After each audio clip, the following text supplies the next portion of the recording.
Welcome to Tales of the Lesser Medium, a podcast that pokes fun at video game narratives.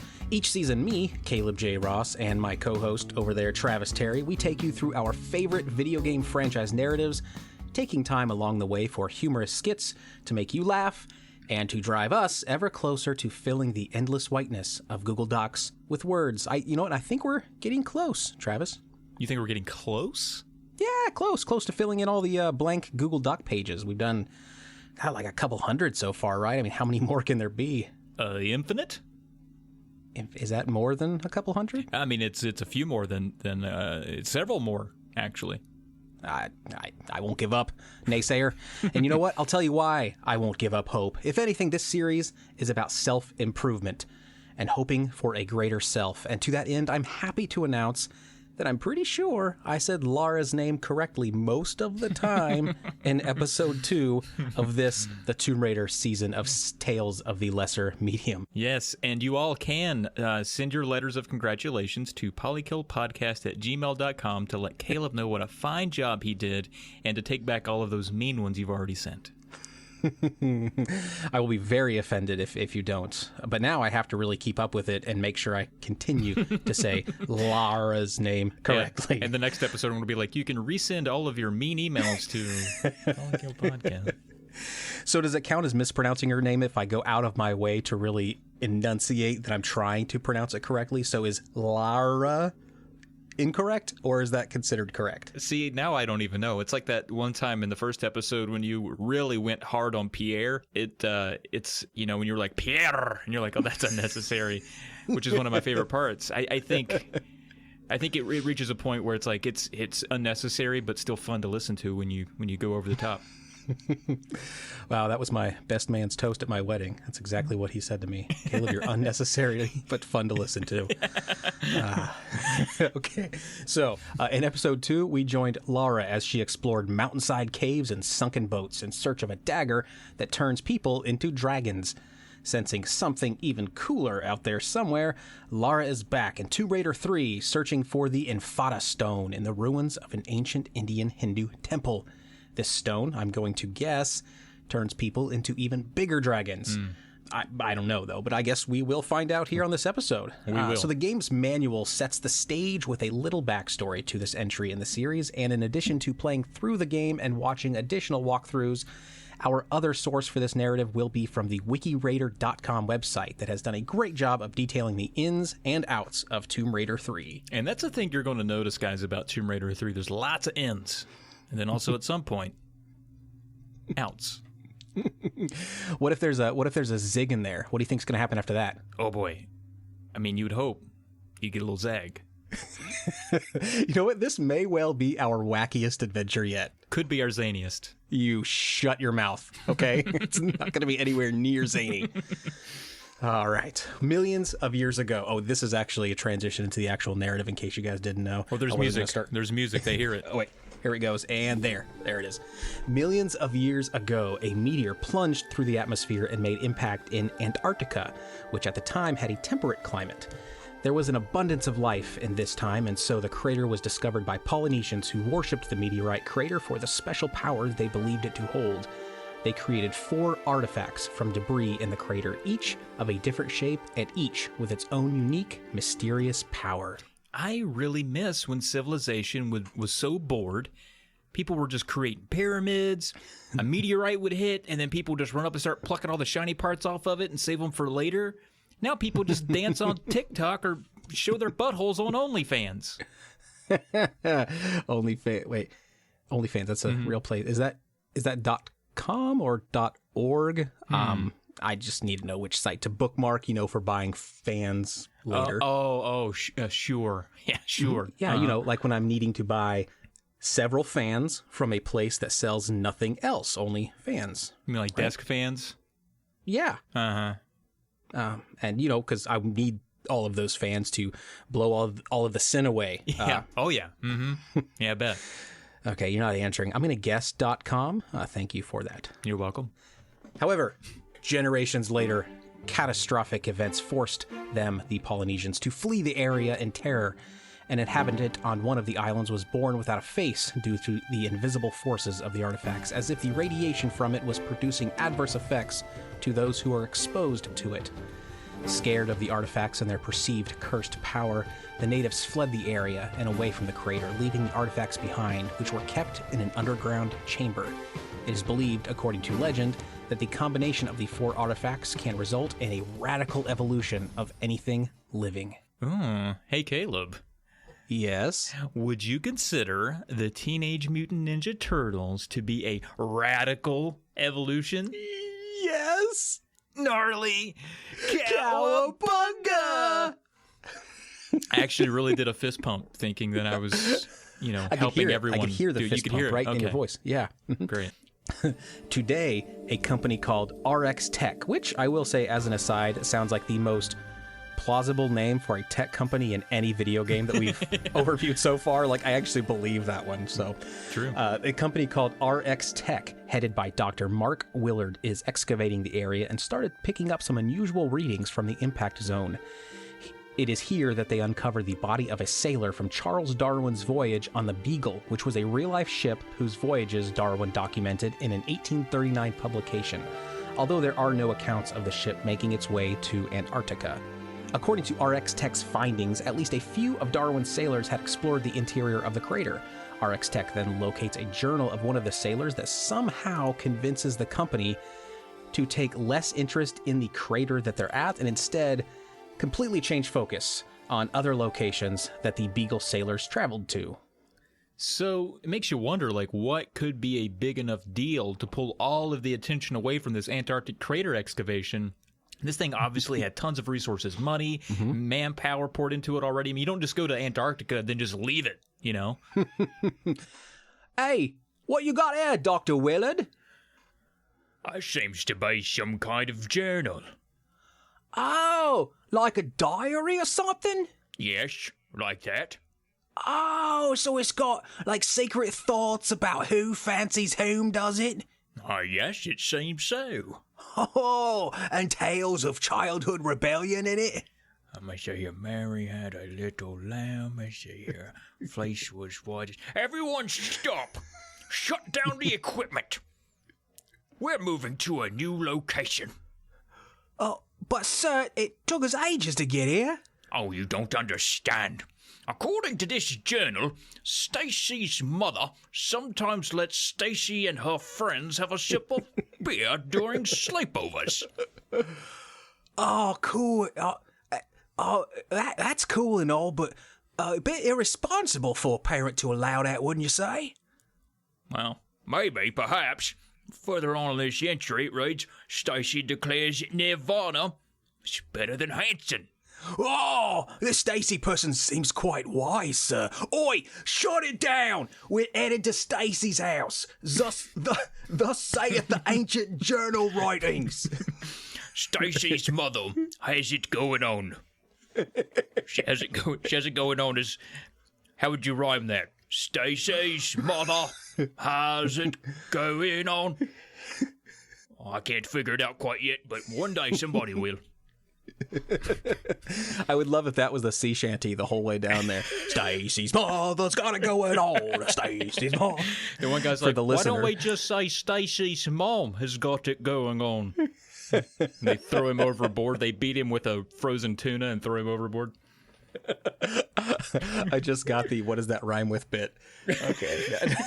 I was like, because I couldn't remember the song that it was from, and I was like, oh yeah, they just rhyme mom with on. That's right. Damn it.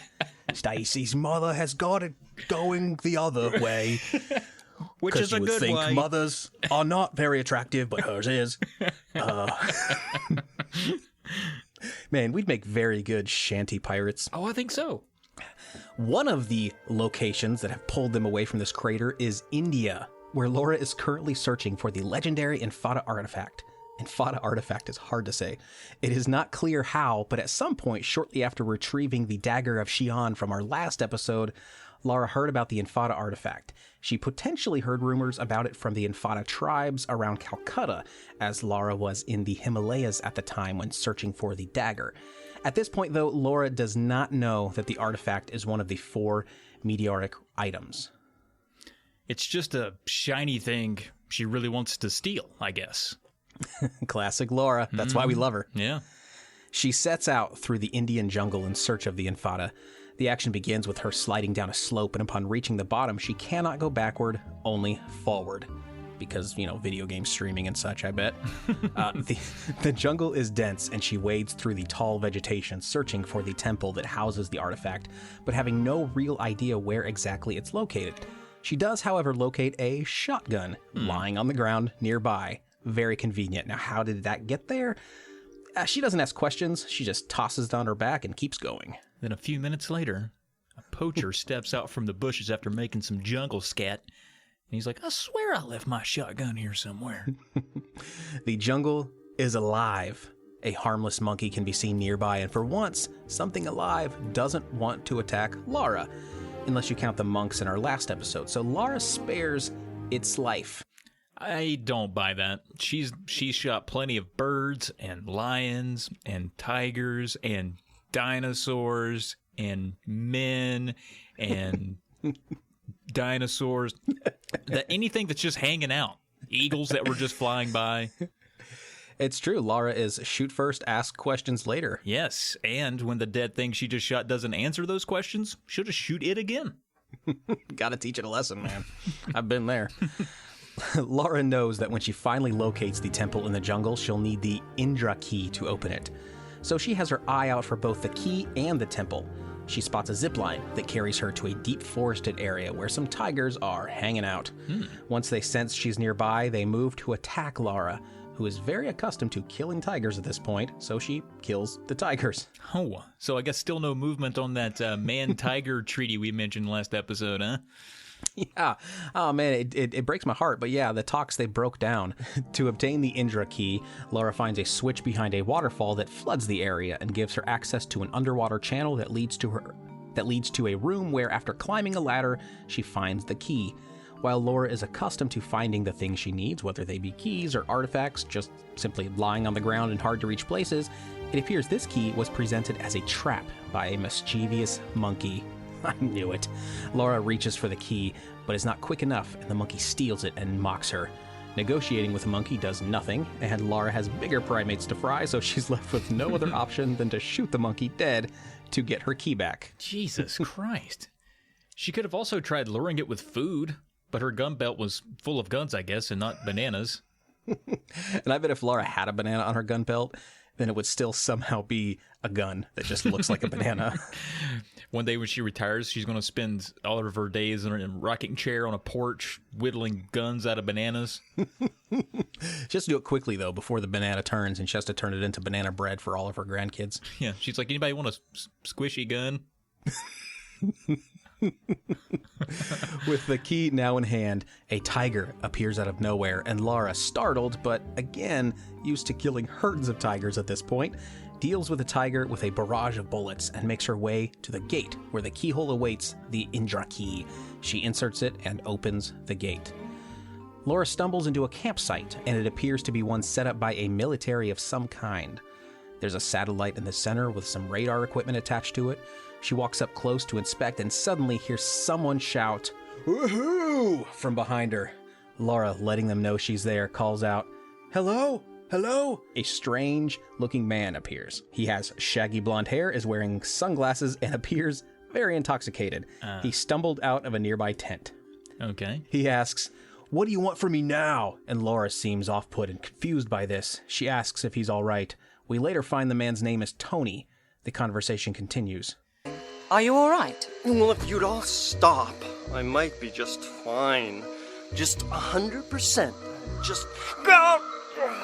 If you'd all stop, who are you talking about? All you, hundreds of you, talking and chattering and breaking my brain up.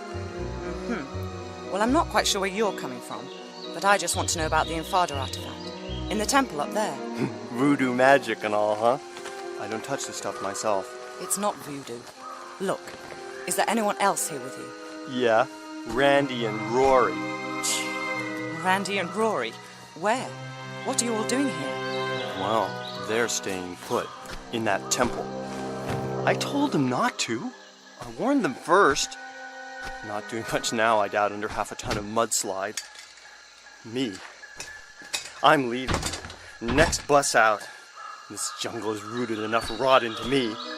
I'd offer the same advice to you, but you don't seem like the type to take it. To care if I said you're gonna die in there. Yeah, die.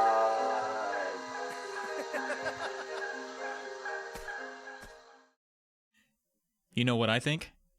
I think he's got that jungle fever. Yeah, I think he's actually diagnosed with it. So, hey there, I'm your doctor. Sorry you had to wait. Good evening. You're... Oh, I'm Tony. Tony, Yeah. yes, good to see you. Why'd you come see me today? Doc, listen to me. I have 2 words for you. Mm-hmm. Voodoo.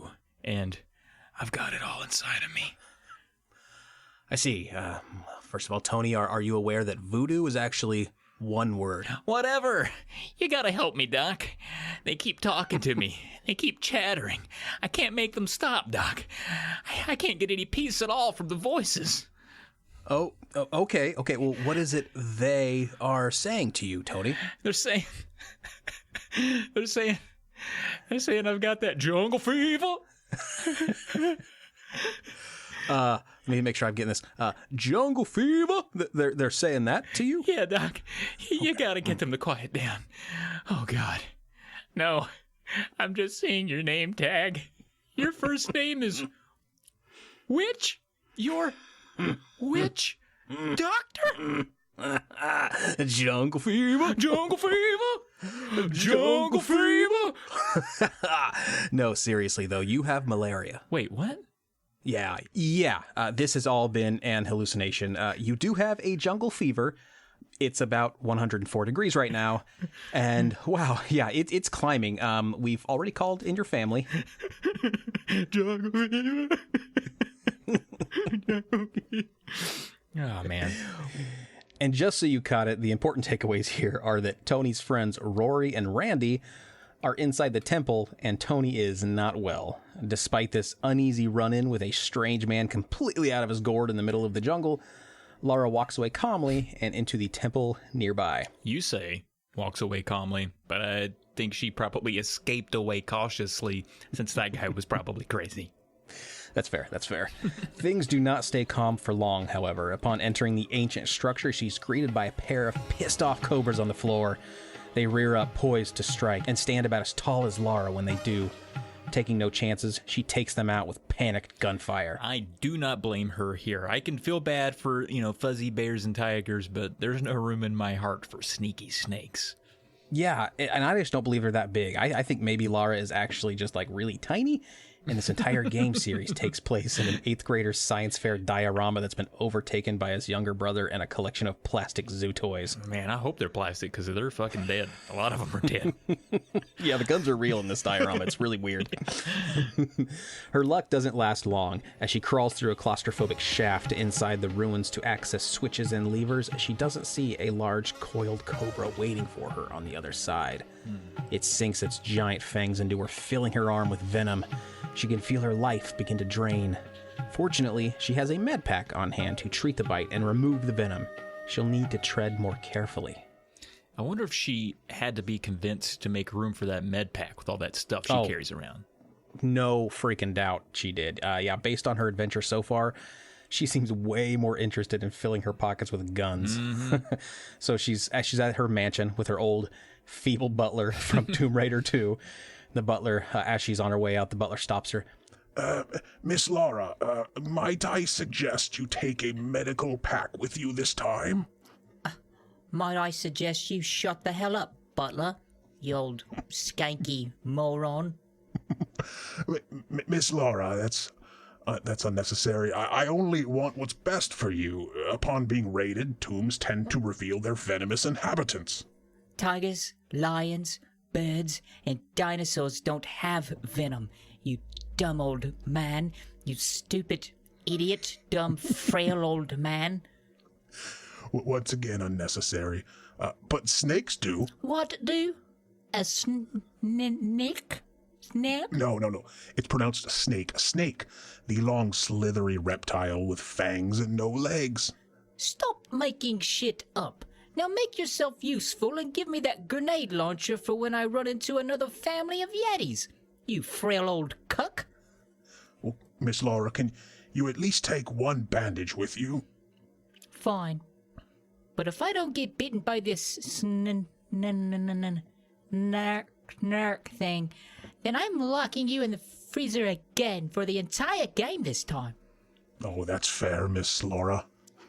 You frail old cuck. She got really mad at her butler all of a sudden. That's. I mean, I imagine she has to hate him to have locked him in the freezer for, 2 weeks before. She reminds me of Ben Stiller's character in Happy Gilmore, how he's just mean to all the old people for no reason. That's Lara. She just hates old people. I think Lara just doesn't understand, food. All she knows is that a freezer is used to keep things edible and frozen, for long periods of time when she's off on her journeys for months at a time. So she comes back and there's Hot Pockets still fresh. That's all the freezer is to her. It's this magical machine that keeps things young and fresh. So she forces her butler in there before she leaves on her adventures, thinking it's the best thing to do. And you know what? I guess there's logic to that. Sure. I guess so, yeah. The temple, believed to be called the Temple of Indra, was the worship spot for the Infada tribes who eventually abandoned it. Here, Lara needs to find the 5 keys of Ganesha. Ganesha is an actual Hindu deity that takes the form of an elephant and explains the several elephant-like or Ganesha statues inside the temple. In addition to the Ganesha statues, there are several Shiva statues. As the statues of Shihan were in our last episode, the ones that would come to life and float toward Lara, these too sometimes come to life when Lara is in the same room with them. Shooting them can be difficult, as these enemies wield a pair of skimtars they use to deflect Lara's gunfire. She quickly determines that since she has an abundance of pistol ammo, infinite ammo in fact, she should be firing those instead of her other more deadly weapons with less ammo. This results in the Shiva statues taking a while to defeat, and Lara has to dance a little with these Shivas to get them to put down their guard so she can effectively inflict damage. She should have thrown all those worthless bandages at him. I was drinking coffee. Lara discovers that the monkeys have completely turned on her here too. I wonder why. While at first they were peaceful and paid her no mind, it turns out that shooting one to death over a key made it through the ape vine, so to speak. Monkeys and apes are different, yes, but puns are fun. Ape vine. Monkey see, monkey shoot, though. You could have my gun when you primate from my cold dead hands. Oh my God. That is, yeah. I'm leaving can I leave the podcast? I'm leaving it. Deleting everything we've ever done. Anyway, yes, all monkeys hate Lara now and will attack her on sight. I mean, can you blame them? She didn't even offer them a banana gun. And she has several. We know that. Eventually, Lara comes to a fork in her path. She needs a Ganesha key to access a gate on her left and a gate to her right. Each gate leads Lara to another Ganesha key, so to make progress, she'll need to eventually go down both avenues of the fork. She first chooses the gate on the right, which turns out to be the messier of the two. Poisonous darts shoot from the walls she must dodge, mechanical blades swing in a rhythm she must master, and neck-deep mud slows her pace to a near crawl. She has to flip a switch and sprint down a hallway while spikes come in on her. Then she has to grab the key, and finally, she has to sprint back out before she becomes skewered. God damn, man. I hide my keys in one of those magnetic things that look like a dog turd. Oh, yeah. I used to have one that just looked like a rock, but it turns out when people are looking for spare keys hidden around your house, they will pick up a rock to look under it. No one's picking up dog shit for a peek. Well, see, the trick is to have several piles of real dog shit lying around, so the one pile doesn't look suspicious. Yeah, there you go. Or better yet, you could have several piles of real dog shit just everywhere on your porch step, because then nobody's going to want to rob a house that's just, there's just dog shit everywhere. There's nothing in there worth stealing except maybe a shitless dog. Although I think if you could breed a shitless dog, you might be able to resell that for a lot of money. I mean, he's going to recharge for more dog shit, but there's a point in which he's fresh out. Maybe that's when they strike. Once back in the main room, all that's left is to go left. The left gate option is much less harrowing and death-defying, but more of a riddle. By pushing a few giant stone blocks around into a specific sequence, Lara can access a switch that floods a pool, making the second Ganesha key reachable. Now, with both keys in hand, she inserts them and has to race up a ladder before a spiked ceiling descends on her head. No thanks. She gets to a room with 3 Shiva statues. One awakens as she enters, and she defeats it, collecting a Skimtar that it leaves behind. A second one awakens, and she patiently defeats it with a barrage of pistol fire and collects its Skimtar as well. She has noticed that the third and still inanimate statue did not possess any Skimtars like the several other Shiva statues she's encountered. She takes the 2 Skimtars she's acquired from the statues she's defeated here and places them into the third that opens a door into the final chamber. All right. Is that how you say it? Skimtar? That's what I'm... Skimitar? Oh, Skimitar. You're probably right. Oh well. Fuck it. I'll start saying Skimitar now. You can say whatever you want for the rest of your fucking life. Hey, it is pedantic for me to pick on you about how you say Skimtar, but I can't also help but think it would be so much cheaper for these places just to buy padlocks. I'm still kind of on this whole thing about how they lock their doors, but it seems cheaper to do that instead of creating a bunch of like riddles and using dark magic. That's got to be expensive to bring statues to life just to keep someone out of a tomb. And while we're on the pedantic train, why should they even have spiked ceilings that descend slowly? If you really want to kill the intruder, just let the ceiling fall. And that's got to be easier from an engineering perspective to create anyway, exactly. Right? Yeah. It's like, no, that thing's dropping way too fast. That'll kill someone. It's dangerous. Jesus Christ. We want it to descend slowly. Come on. And I know what I'm talking about. I'm the guy who invented the word skimtar. I saw an extra I in there and I thought, that's just too much. As an engineer, that's unnecessary. We're going to call it skimtar. Once inside, Lara is greeted with a rather unsettling sight.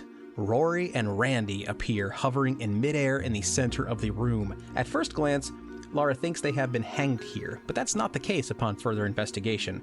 A Ganesha key lays on the ground below one of the 2 suspended men. One has a hole in his stomach, which can potentially be explained as the Infada artifact has to be stabbed into the body to activate. So one of them tried to use the artifact, but before it could grant them power, someone ripped it out, leaving them to bleed out and die. So who took it, and where did they go? I'm wondering between Rory and Randy, and yes, based on the names, you damn right they're getting a southern accent, how they decided who got to stab themselves with the artifact. And it sounds like both of them were dead here, so maybe they took turns. But someone had to go first, you know? Oh, Randy, of course. Randy, hey, I was the one who figured out the Skimtar puzzle. That makes sense. Puzzle to get in here, okay? So I get to stab myself with the artifact. That's bullscrum, Randy, and you know it. I was the one that said, hey, Randy, I bet them skimtars on those 2 angry statues go on that one statue ain't got no skimtars. Remember when I said that? No. I get to stab myself with it. No. Because I also was the one who killed them statues and got the skimtars in the first place while you was over there crying in the corner. You gonna bring my kidney stone up again. It hurts to pee, Randy. And I was scared, okay? Just let me stab myself. Well... You bitch. You bitch. That last part was hurtful and unnecessary. But, well, you did help me put the skimtars back when we got the door open to keep Lara out. Yeah, see? Okay. Well, here you go. You can stab yourself with it then. Oh, I love you, Randy. Oh, I always loved you, Rory. Don't kiss me now, Randy. It's not the time. No. Oh, wow. You really, wow, damn, Randy. You stabbed that thing in there deep. Jesus. You sure the instructions said to stab yourself with it? Think about it now. We might have read it wrong. Oh, that looks awful. Do you want me to twist it? Should I twist it a little? God, no. Okay. Well, should I put my boot in there too? The hole's big enough. Can I just stick that right there? Oh, now you got my boot all bloody. Oh. I think I turned into a Creole guy toward the end there, but that's okay. That's all right. Once Laura has the remaining 3 Ganesha keys she needs, she inserts them into a receptacle on a wall in a dead-end hallway of the underground maze of ruins, and a door appears. She slides through and sees Tony floating down the river below on a raft. Sipping on a martini, I bet. Immediately, she realizes where the artifact is gone and fires on Tony, who is a few dozen feet away and floating further. She can't hit him. Tony laughs in response to Lara's failed attempt. Using the artifact Tony now has in his own chest, he uses its power to cause the temple Lara stands upon to crumble. Lara dodges falling rocks and columns with one giant piece coming straight down on her, but she rolls out of the way just in time. She climbs to her feet to sprint down the Ganges River after Tony, but something catches her eye near the waterfall. An ATV. It must be Tony's, and she plans to take it. Oh. She hops on the ATV and winds around the narrow cliffs over the Ganges and enters a cave on the side of the mountain where she comes to a locked gate. With nowhere left to go, she looks around and spies an access point hidden a few feet away behind some vines. It's a narrow tunnel that Lara has to crawl through, and it's littered with the occasional spitting cobra. Ugh. To her great elation, this access leads her to the other side of the gate, where she flips a switch to open it and climbs back on the ATV. Huh. Ganges? Who knows? Skimtar? Who fucking knows? If there's anywhere, though, that can be casually described as being littered with the occasional spitting cobra, then I think it needs to be firebombed into fine dust. Well, okay, we have to really figure out which side of the argument you're on here. So how about maybe sprinkled with the seldom hissing bitey worm? Ooh. Firebomb it. Okay. What about pocked with the sporadic venom-spewing mean serpent? Ooh, firebomb that for sure. All right. How about marred by the intermittently wandering animal-based penis metaphor? Aw, well, that's just cute. Yeah, let that live. Of course, yeah. Narrow rockways span the cliffs of the river and down below. Deep in the water, Lara can identify schools of piranhas waiting for her to slip up. Thankfully, she doesn't. The vultures become impatient, waiting for Lara to die and attack her anytime she leaves the ATV to survey a jump or look around. She has to take out these annoying creatures as they descend on her from the air, and to her credit, after wading through the mud and the number of other situations she's found herself in already on this journey, she may in fact smell a little dead. Ugh, those poor buzzards are so confused about Lara's stench. I'm sure they're perched on a tree limb somewhere talking about it. Hey, Bill, fine morning up here, eh?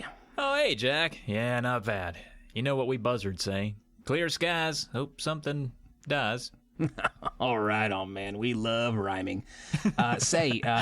You catch a whiff of that? Yeah, if something dead? Yeah, I kind of get a little hint of, rotting flesh, maybe, decay. Yeah. You know, I think I do, but I gotta say, I don't see anything dead around here. Yeah, I mean, that's what I'm saying. I'm confused, too.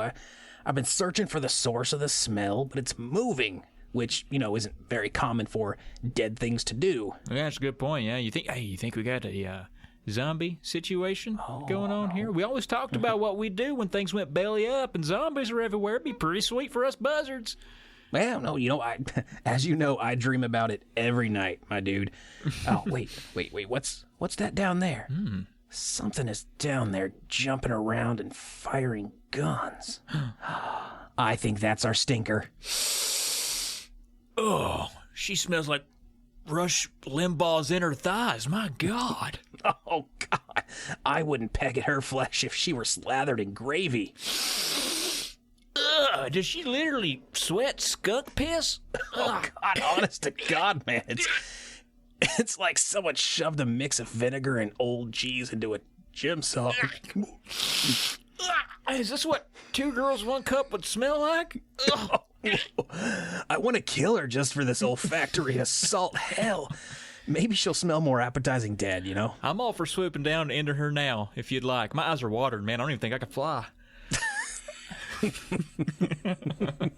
My favorite part is that buzzards like gravy.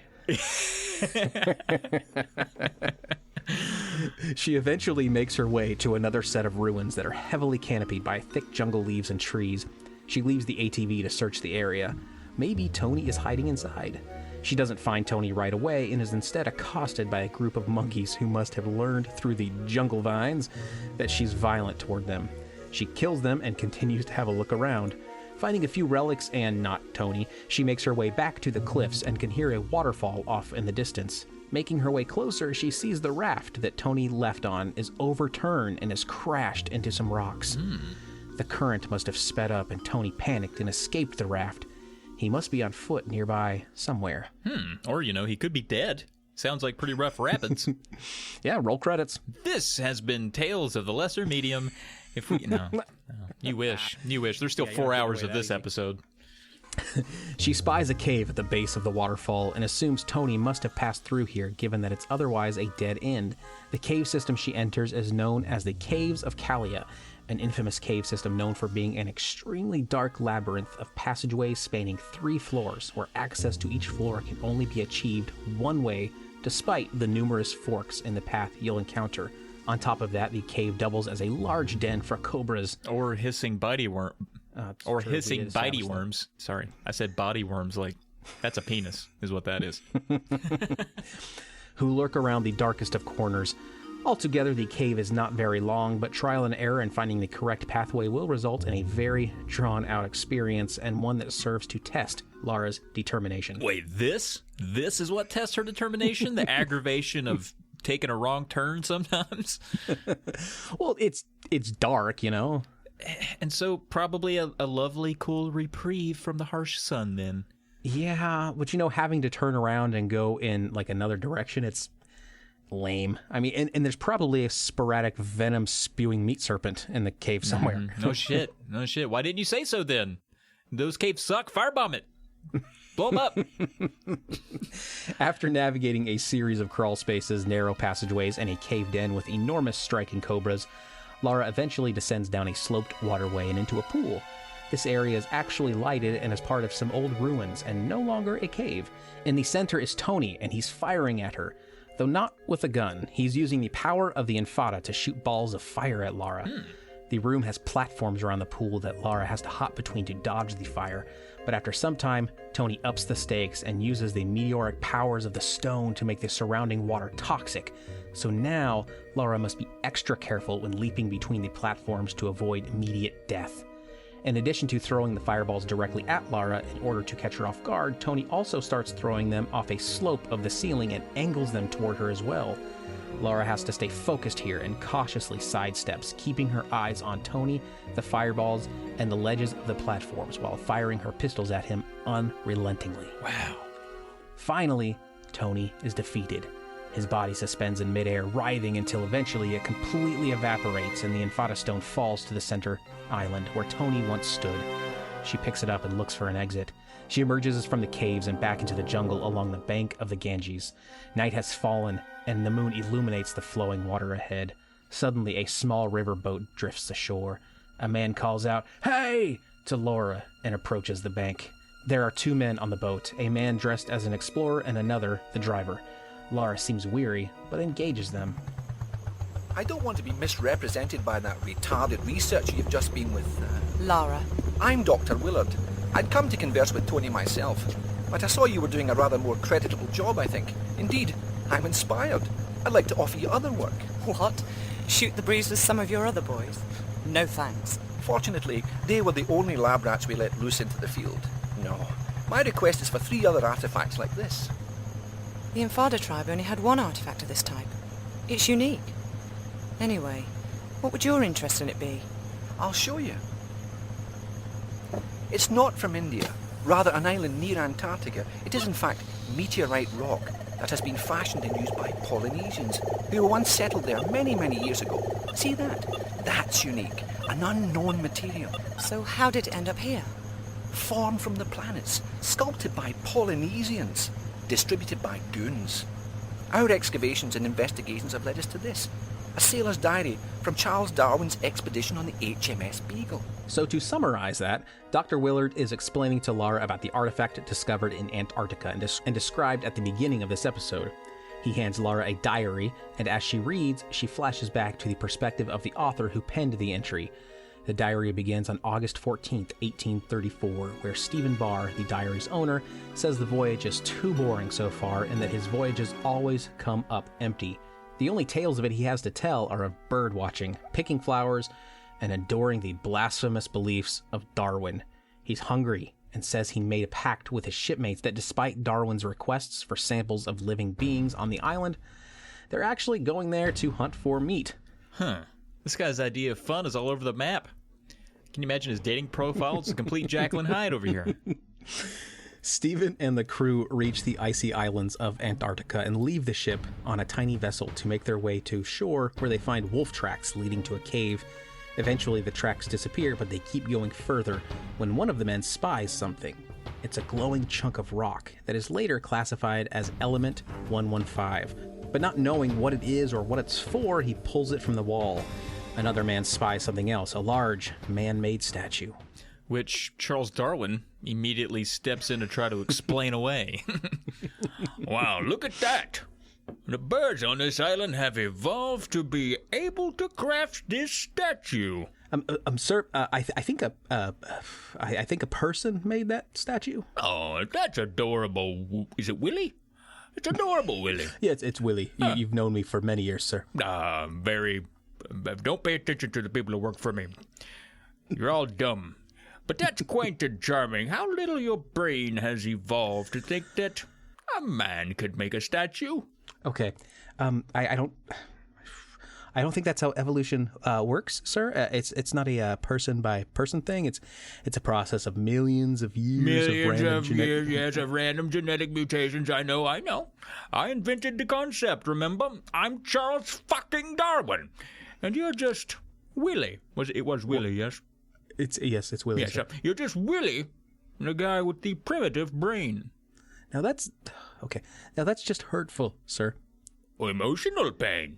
Okay, perhaps you are evolving. There's hope for you yet. Okay, yeah. Oh, sure. Yeah, fine. Let's just check out this bird-made statue over here. Yes, now you believe, and that's what we call evolution, see? Oh, God, I can't wait until you die of a heart attack several years from now. What was that, Willie? My ears aren't so good lately, I think maybe. They've de-evolved. Oh, God, no, sir, that's just an ear infection that you have. What? That's a what? I can't hear. I said an ear infection. Good God, Willie's fucking stupid.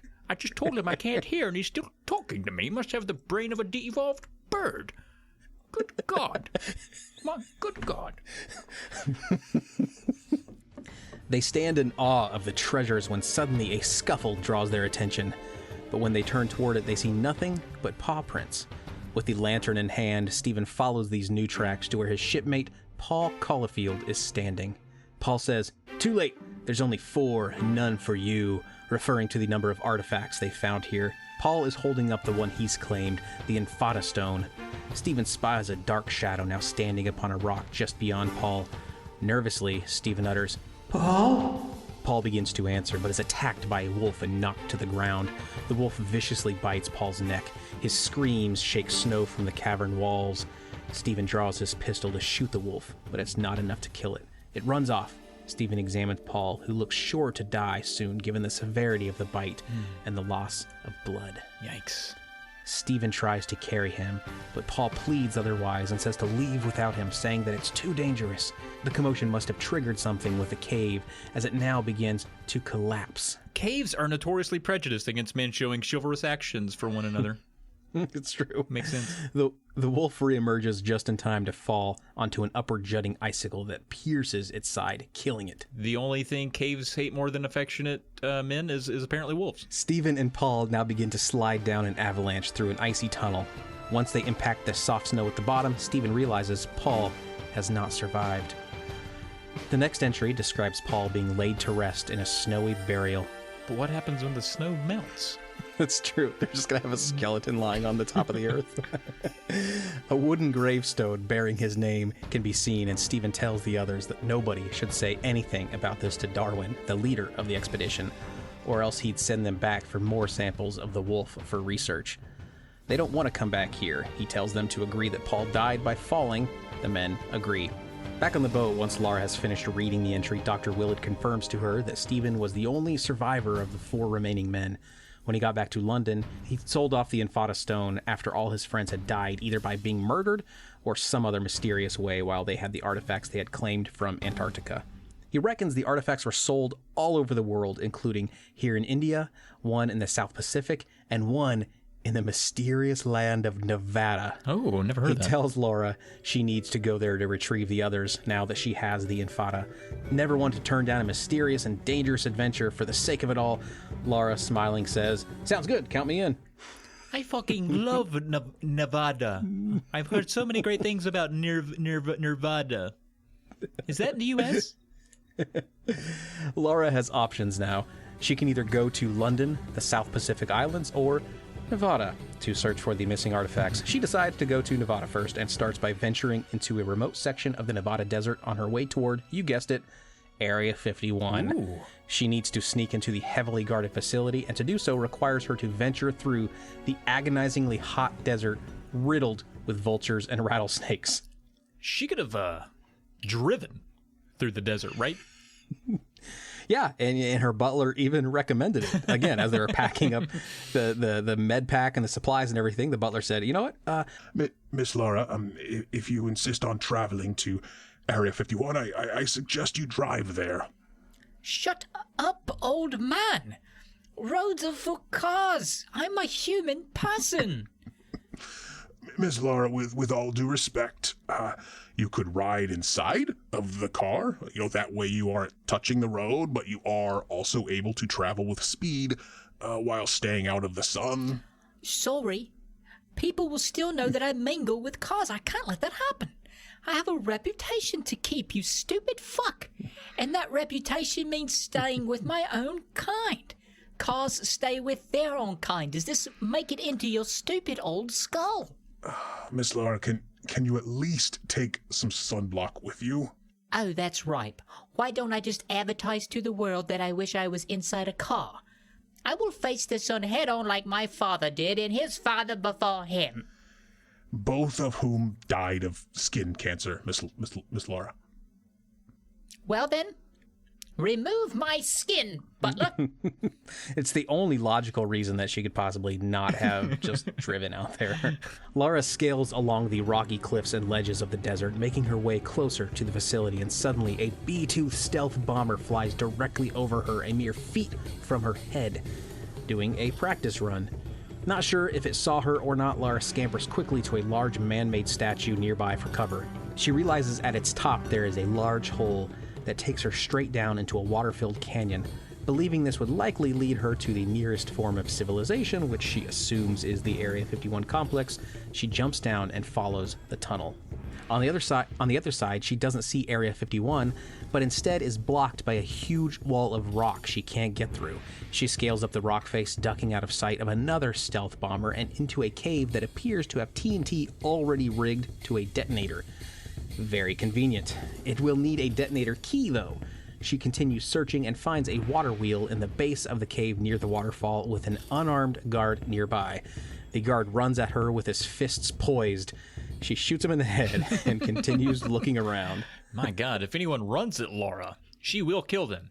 This guy was just doing his job, too, to guard the water wheel in the middle of the desert. People are always trying to fuck with the water wheel in the middle of the desert. He had kept it fucked free for 5 years, and it got him killed.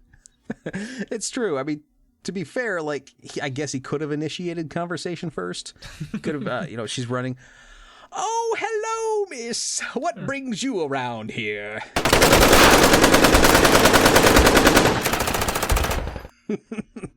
Okay, yeah, it would have turned out the same way, either way. She climbs the water wheel. She climbs the water wheel and finds the aqueduct that leads around the mountain and to a dam facility. Yeah, damn. After a series of pulled levers, Lara gets the water flowing back toward the water wheel, which triggers an elevator to lower at that location, so she makes her way back there. The elevator has a confused guard on it, who Lara immediately terminates. Searching his pockets, she finds the detonator key. Aha! Who's the idiot now? She found the key. That's right. And heads back toward where she saw the TNT. Though now water is rapidly flowing through the channel, she must now jump on the ledges above to get back, careful not to slip to her death. That poor elevator guard. Again, guarding the elevator and has been told under no circumstances should this elevator go either up or down, and if it does, you need to go find out why. And as he's standing right on it, it literally starts slowly to descend. And then I just picture that Travolta meme from Pulp Fiction where he's just looking around with his coat right before Lara kills him. Yeah, she's just killing for fun now. Yeah, I think it might get worse. Let's find out. Once at the detonator, she inserts the key and pushes the plunger and hears a thud, not an explosion. What she heard was a giant, perfectly round boulder released toward her, as if the detonator were staged as a trap. She dodges the rolling rock, and despite not hearing a giant explosion, Lara can now get through to the other side of the rock face, where she spies a guarded compound. She must be getting close. On her way around the perimeter, she dispatches a couple of rattlesnakes with loud gunfire, but this doesn't seem to bother anyone inside the compound. She finds a way around the electric fence and gets inside, which officially earns the attention of the guards, who are unarmed, and they just run at her. Okay, so why are these guards at this military compound unarmed? It seems cruel to station these guys at a rare source of water in the middle of the desert without a means of defending themselves from probably, water hunting intruders or tomb raiders, maybe. Well, I think maybe you're forgetting that they did get fist-poised training, remember? Maybe they just needed more of that training then. Or a gun that shoots fists. Oh, a fist gun. Yeah. They're expensive. Or a lettuce gun. We could bring that back from Resident Hell Evil. yeah. Barry done shit in most of them, though. That's true.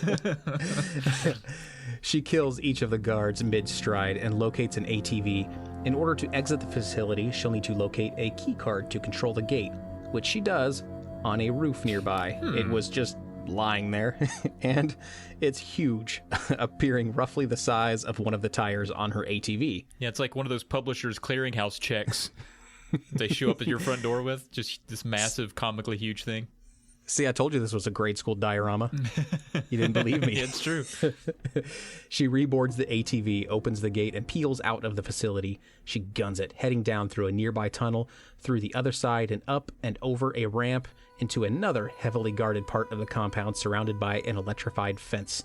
However, this time, Lara's luck runs out. The ATV hits the lip of the fence and tumbles, launching her off of it as her and the vehicle both flip to a halt inside the facility. Lara is scraped up and dazed. A guard wearing a military police uniform and holding a club walks up to her. Hey, at least that guy's armed. He's got a club. It doesn't work, though. It's just a... That's the slow steps of introducing these people to weapons.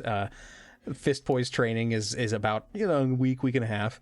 Then they give you non-functioning billy clubs. Yeah, it's just a paper mache club. If you hit it, it just explodes on impact. It just scares everyone, and confetti shoots out of it.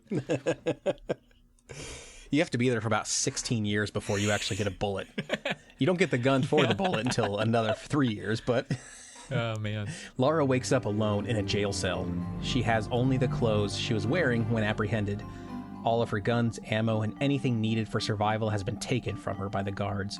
In this tiny cell are just a bed, a toilet, and a sink. A guard patrols past Lara's cell every few seconds and peers in. After a brief time of surveying the area and seeing no real opportunity to escape through brute force, she decides to climb and look out of the window of her cell located high on the far wall. When she jumps onto the windowsill, though, she trips small green lasers. Little does she know, she has triggered an alarm system. That's on her for not knowing. Little green lasers are never just decorative. The door to her cell swings open and a guard armed with a club runs in. Lara thinks fast and outmaneuvers the guard and exits her cell, quickly sprinting down the corridor. Thinking fast, she opens one of the cells using a pad on the wall, and a prisoner rushes out and intercepts the guards chasing after her. A scream a second later confirms that the prisoner has forcefully dealt with the guard. Yikes! Yeah, and just think though, if it's that easy to escape an Area 51 prison, we're either currently surrounded by aliens who've already escaped, or aliens are way, way dumber than we thought. Yeah, well, they were coming to Earth, so I'm going to guess they're just way, way dumber than we thought. You don't really hear of alien abduction stories or alien invasion stories in the year 2020. I think they've got news. They've heard the news that 2020 is not a great place to be. They're like, yeah, we'll wait. Lara opens more cells, allowing more prisoners to escape to intersect the guards, while she continues to find a means of escape. In a nearby storage room, she moves objects around until she can crawl through a vent and access a lower area of the jail. From here, she has to time her drop down by listening for the position of the guards as they patrol below. Once the opportunity presents itself, she drops down and lets more prisoners deal with the guards. To advance out of Bay C, where she is now, she needs to get a keycard for Bay A, which she finds on a nearby guard that a prisoner has dealt with. This keycard is not comically large like the first. Aww. Lara continues to navigate through the prison, frantically outmaneuvering guards and desperately trying to find a way out. She's completely weaponless still and is relying on the prisoners who are now trying to overtake the compound to do her dirty work for her, which allows her to retrieve the keycards they leave behind on the guards' bodies to access other areas of the jail. Thankfully, the prisoners are not hostile at all toward Lara, as she's the one setting them all free. They also evidently are not putting it together that they too could be getting the key cards and try to escape. I'm not sure what the prisoners' long-term plans are here. I don't think they have long-term plans, and they don't need them. I mean, a concrete cell indoors is probably a way better alternative than just like aimlessly wandering around a deadly hot desert. Yeah. I wouldn't be surprised to see a few of the prisoners just step back into their cells and shut the doors like nothing happened. Like, well, looks like all the guards are dead. I could use a nap. It's hot out there, guys. I didn't know that. Let's get back in the shade. Gosh. After a long while of navigating every nook and cranny of the high security compound, Lara comes across a storage room. While rummaging through the crates inside, she finds some of her old weapons, including her pistols, her Desert Eagle, and some of her first aid equipment. Now armed, Lara doesn't care who it is. She shoots any and everyone who stands in her way. She makes her way out to a warehouse where the military police did not appear to be searching for her. Inside, she searches around all of the crates for more of her weapons, or really any weapon, but then hears some commotion outside. A truck that was backed into the warehouse appears to be gearing up to leave, and with its rear door still open, Lara quickly jumps on board and hides. Soon, military guards come, declare the truck is all set to go, and shut the doors, and it pulls away. Lara is now a stowaway. All right. Her destination, as fate would have it, is the main Area 51 facility, exactly where she wanted to go. Hell yeah. Having hidden in a crate, Lara busts loose once all is quiet and starts making her way through the infamous facility, famed for the conspiracy that surrounds it. Are there aliens inside? Spacecraft from another galaxy? Who knows? But Lara aims to find out, at the very least, what she came here for. Element 115. Element 115 is the name of the artifact, or rather material, retrieved from the Antarctic site back in 1834 as detailed in the diary entry from earlier. The government got its hands on it at some point, and it's said to be somewhere here in Area 51. However, as Lara will find, this place is much more heavily guarded than even the prison she just escaped from. Guards stand on high alert near electronic hand pads where, if they sense an intruder, they can place their hands on these pads to trigger lasers that eradicate the target. This means if Lara thinks she's alerted a guard, her best bet for survival is to kill them quickly with a Desert Eagle shot to the head. Oh my god. You know what I think Lara needs here in order to stay quiet and careful? Our friend Greg. I think Greg needs to be... yeah, Greg! The tour guide! Yeah. Lara, why did you want me to come to this place? Greg, so good to see you! Oh, look, we need to find Element 115. It's somewhere in this heavily guarded facility.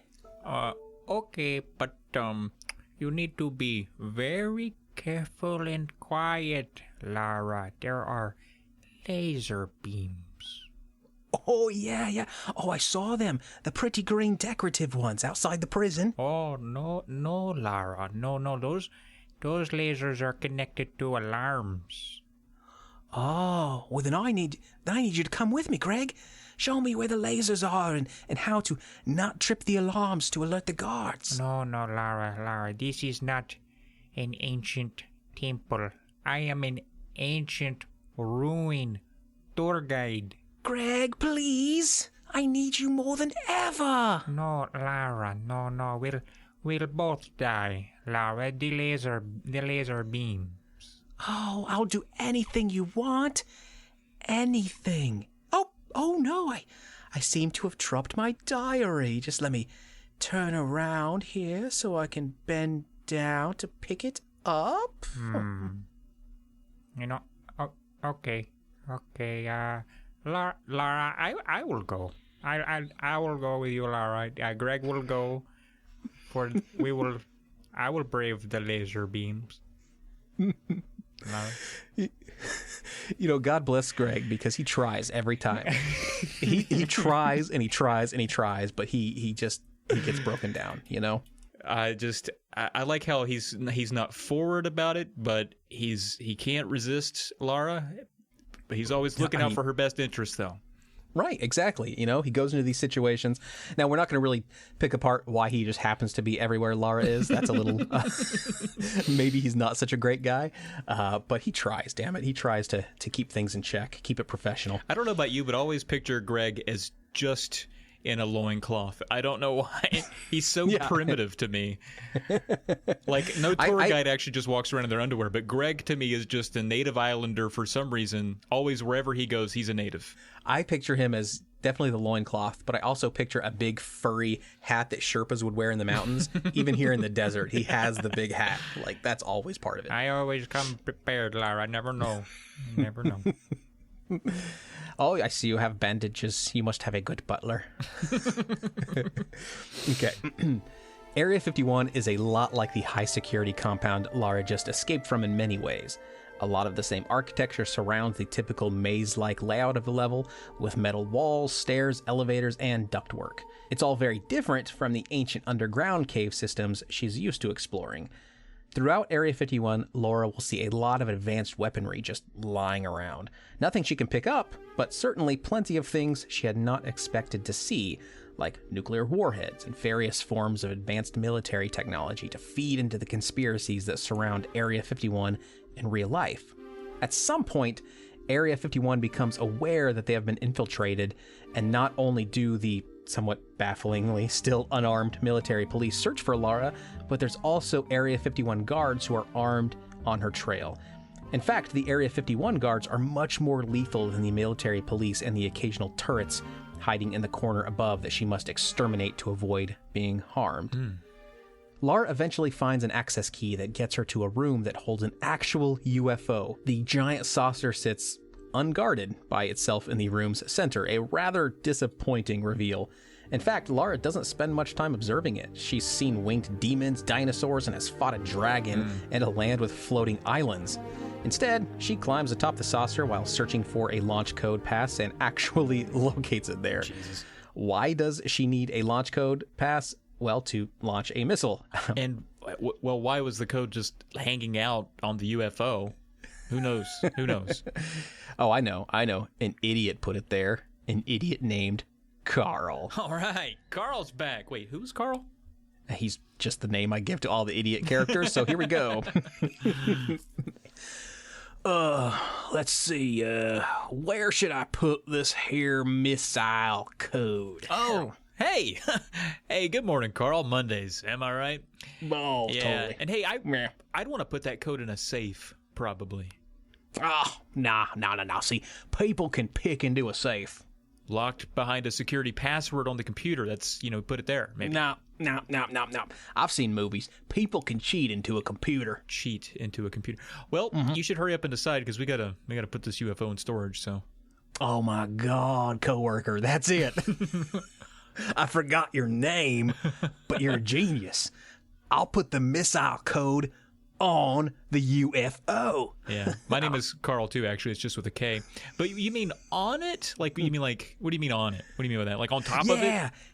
Yeah. That's right, fake Carl. Because UFOs don't exist, right? I mean, that's what we're supposed to tell all our friends and family, right? Wink, wink. So if someone breaks in here, they'll see the UFO and know that the missile code couldn't be on it because, ergo, UFOs don't exist.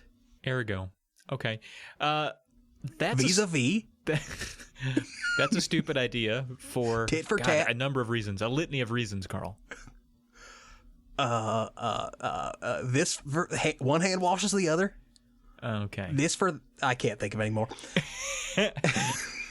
Hey, fake Carl, save your naysaying for, I don't know, maybe like after a British archaeologist doesn't break into Area 51 and doesn't find the missile code on this here UFO, okay? That was so many that was a quadruple negative. I don't even know how to follow that sentence. But okay. Okay, Carl. It'll never happen. I love his confidence, man. He's so confident. Oh yeah, well, I mean, to be fair, if someone told you that in real life, you'd have to think either that exact thing is going to happen or it's definitely not, and you'd have to assume definitely not, because that's very specific. If you are now wondering why a missile needs to be launched at all, well, apparently the two major partitions of Area 51 are protected by code disks. Regular old compact disks that store data that when read, they grant access to large portions of the compound. Lara has already found and used the first by this point, which got her close to the UFO, but the second one is on the other side of a blocked door. The door is blocked by the missile. So yeah, Lara launches a missile to God knows where, just to open a door. Dear God. There's a targeted island somewhere off the coast of Botswana that has no idea this is their last day because Lara needs to open a closet. What if it's just pointing straight up? And like 10 minutes later, that whole area is just nuked. I guess you would deserve it. Yeah. Once the missile is launched, the fumes from the missile create a deadly risk in her confined location, so she sprints through the door on the other side that was blocked. Here she finds the second code disk and inserts it into a computer, finally opening the access to where element 115 is stored.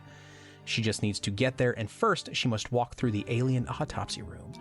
There's an alien just lying on a table. Your stereotypical oval-shaped head, bug-eyed alien with a slender body and long arms. There's not much to do here, so Lara doesn't spend a lot of time looking at it, especially considering it's one of the few things that was already dead when she found it. And Caleb, let's just say you're in Lara's position. You happen upon a dead alien on a table, unclothed, no one around. You just walking past it, or you going to mess around with it for a little bit? Oh, definitely going to mess around for a little bit. Hell yeah, man. I'm going to definitely touch its eyes. Those things just look like they might kind of feel like a salamander, but not. Yeah. You know, and I'm just curious how close. I'll probably take some selfies with it. Yeah, for sure. I'll dress it up in fun outfits that I happen to be carrying around with me at the time. What about you?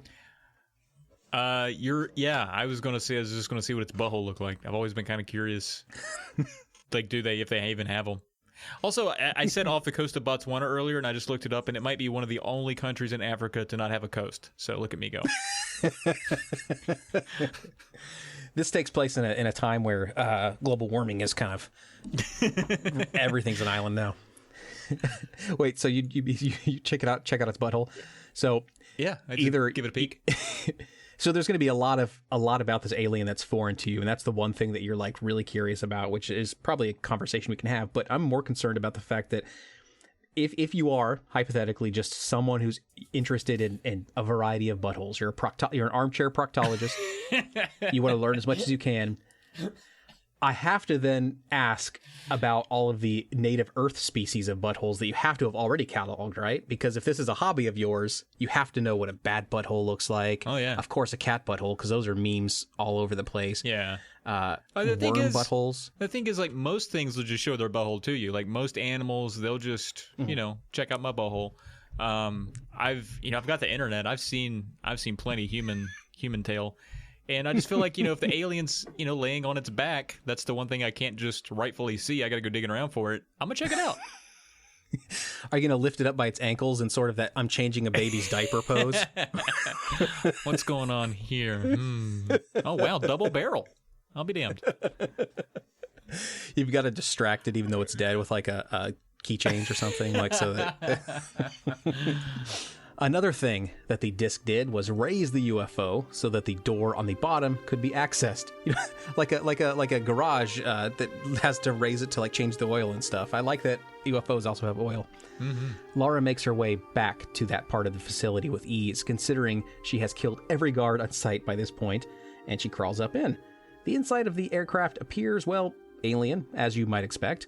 Green glowing objects, weird architecture, and alien-looking figures adorning the walls. There are 2 guards inside the UFO that Lara takes out with her Desert Eagle and then retrieves the Element 115 sitting on a nearby pedestal inside the ship. 2 artifacts down, 2 more to go. All right, halfway through the podcast. Let's do it. It's worth mentioning here that whether it's a conscious move on the part of the developers and writers of the game, at this point, Lara has turned a corner. Where in the first game, Lara was trying to stop Notla from creating a demonic version of evolution, Lara killed for survival, whether it was animal or man. Her human enemies were certainly villainous and fighting on the side of evil. In the last episode, Tomb Raider 2, she killed far more people than in the first game, but they all had ties to the Fiamanera cult and were trying to retrieve an ancient artifact that would grant great and unknown powers to one man with bad intentions. Here, things are different. Sure, Lara had to get the Infata Stone before Tony did, but she wasn't in a race with anyone to claim Element 115, or the other 2 in the cities we'll talk about shortly. It was all suggested to her by some guy on a boat. There's no rush for these artifacts, no certain doom if she doesn't get them. At least not that she's aware of, yet the people she kills are just guards doing their job. At this point, Lara has gone from zoo terrorist to just regular terrorist. Yeah, this is where the writers of Breaking Bad got their idea for Walter White's character arc. So Lara's going to be making meth in Tomb Raider 4? We'll have to see. It's possible. I can't wait. As a terrorist, Lara is England's problem now, as she sets off for London in search of the 3rd of the 4 artifacts scattered around the globe. Her quest here begins in Thames Wharf, where she is to find the meteoric artifact that was once possessed by Stephen Barr, the writer of the diary from the Darwin expedition detailed earlier. He sold it to a cosmetic tycoon named Sophia Lee, who is using this artifact that we'll come to know as the Eye of Osiris because it grants immortality. Her adventure here in the capital city begins on a rooftop in a section of the city facing St. Paul's Cathedral. Thames Wharf, Lara's location, is a real place. However, in context to the rest of the locations she visits in London, it doesn't really make sense for her to traverse this route in real life. So in this fictional sequence, the set pieces are borrowed from real places, but are not intended to follow any map of true London. First, Lara needs to get to the Thames Barrier, which she does by scaling rooftops where pesky crows peck at her, and making her way through industrial areas filled with enormous rats. You think the crows got the memo to kill Stinky Lara from those vultures? Well, how would they even communicate that memo? Bird social media? Oh, God, no. Tweeter? Get it? Do you get it? I fucking hate you, Travis. Okay. To further the case that Lara is now just murdering for sport, throughout the city she encounters a number of armed guards that she kills on sight, despite being the trespasser. It could potentially be reasoned that these guards are hired hands of Sophia Lee, but they appear throughout the city and are not just at Lee's headquarters. Either way, Lara deals with them with guns, as she does everything else, and makes her way through to locate where Lee is hiding with the Eye of Osiris. Lara leaps from rooftop to rooftop, fire escape to fire escape, and even does an expected jaunt through London's underground aqueduct before finally reaching the top of St. Paul's Cathedral, where she's greeted by an assassin.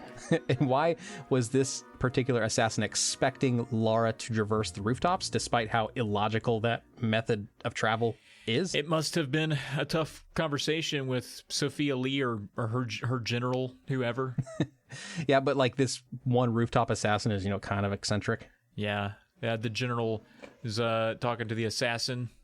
Franklin, you will post outside the jeweler on Cheersmate Avenue. Charles, you will take head at the intersection of Chuft Road and Dodgy Boulevard. Reginald, you will...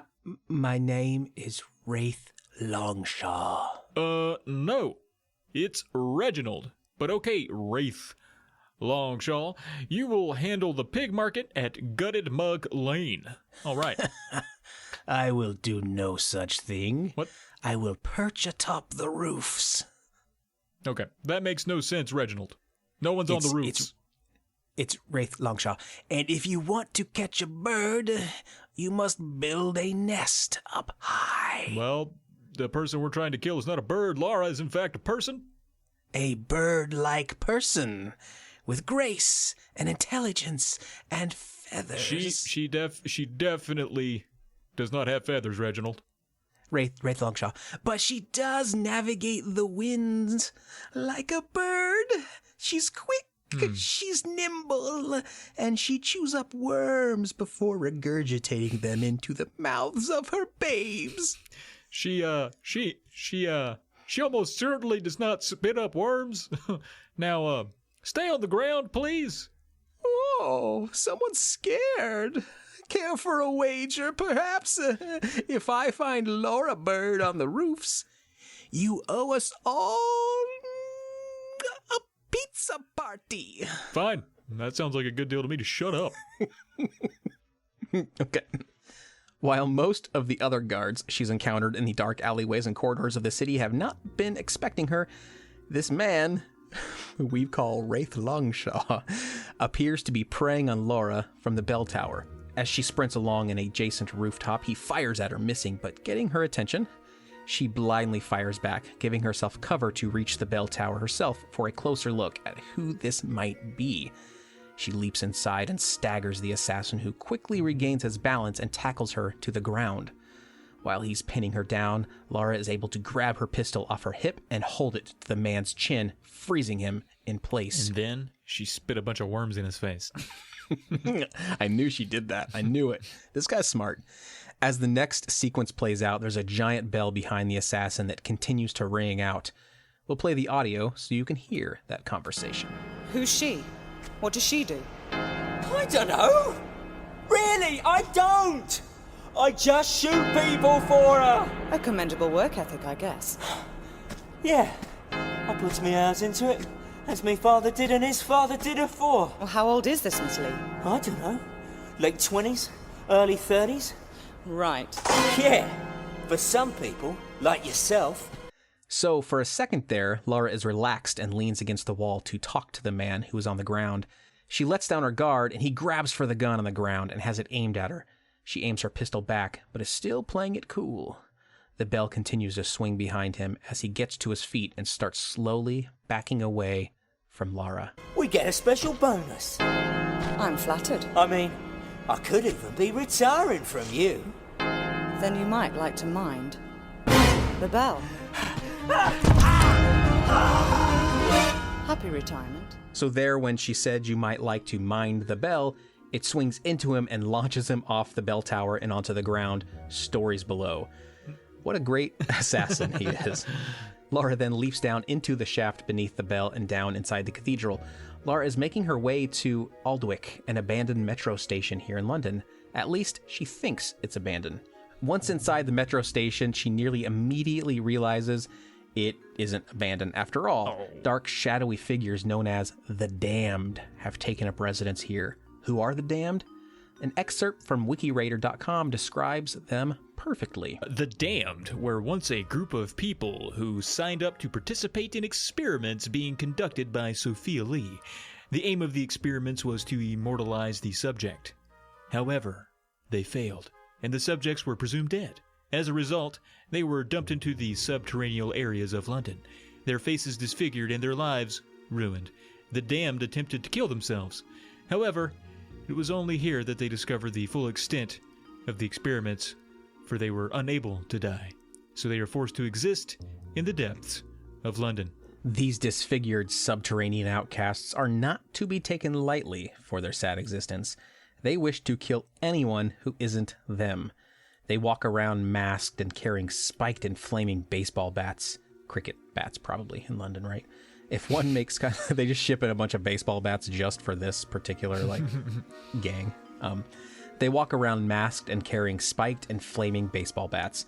If one makes contact with Lara, not only will the impact severely wound her, but the fire is likely to catch and become a fatal ordeal in seconds. And as told, she encounters one near the entrance to the station and wastes no time killing it on the spot.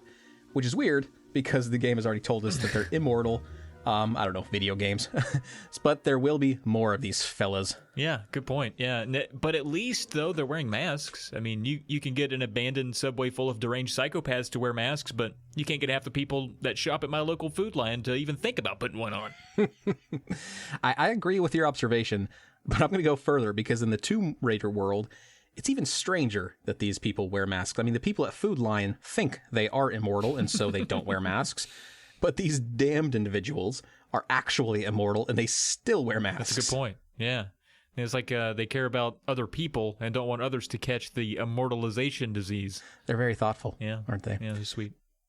After searching the underground corridors and semi-vacant chambers of the enormous abandoned metro station, Lara does have to defend herself from more than a handful of the damned who lurk around dark corners ready to strike.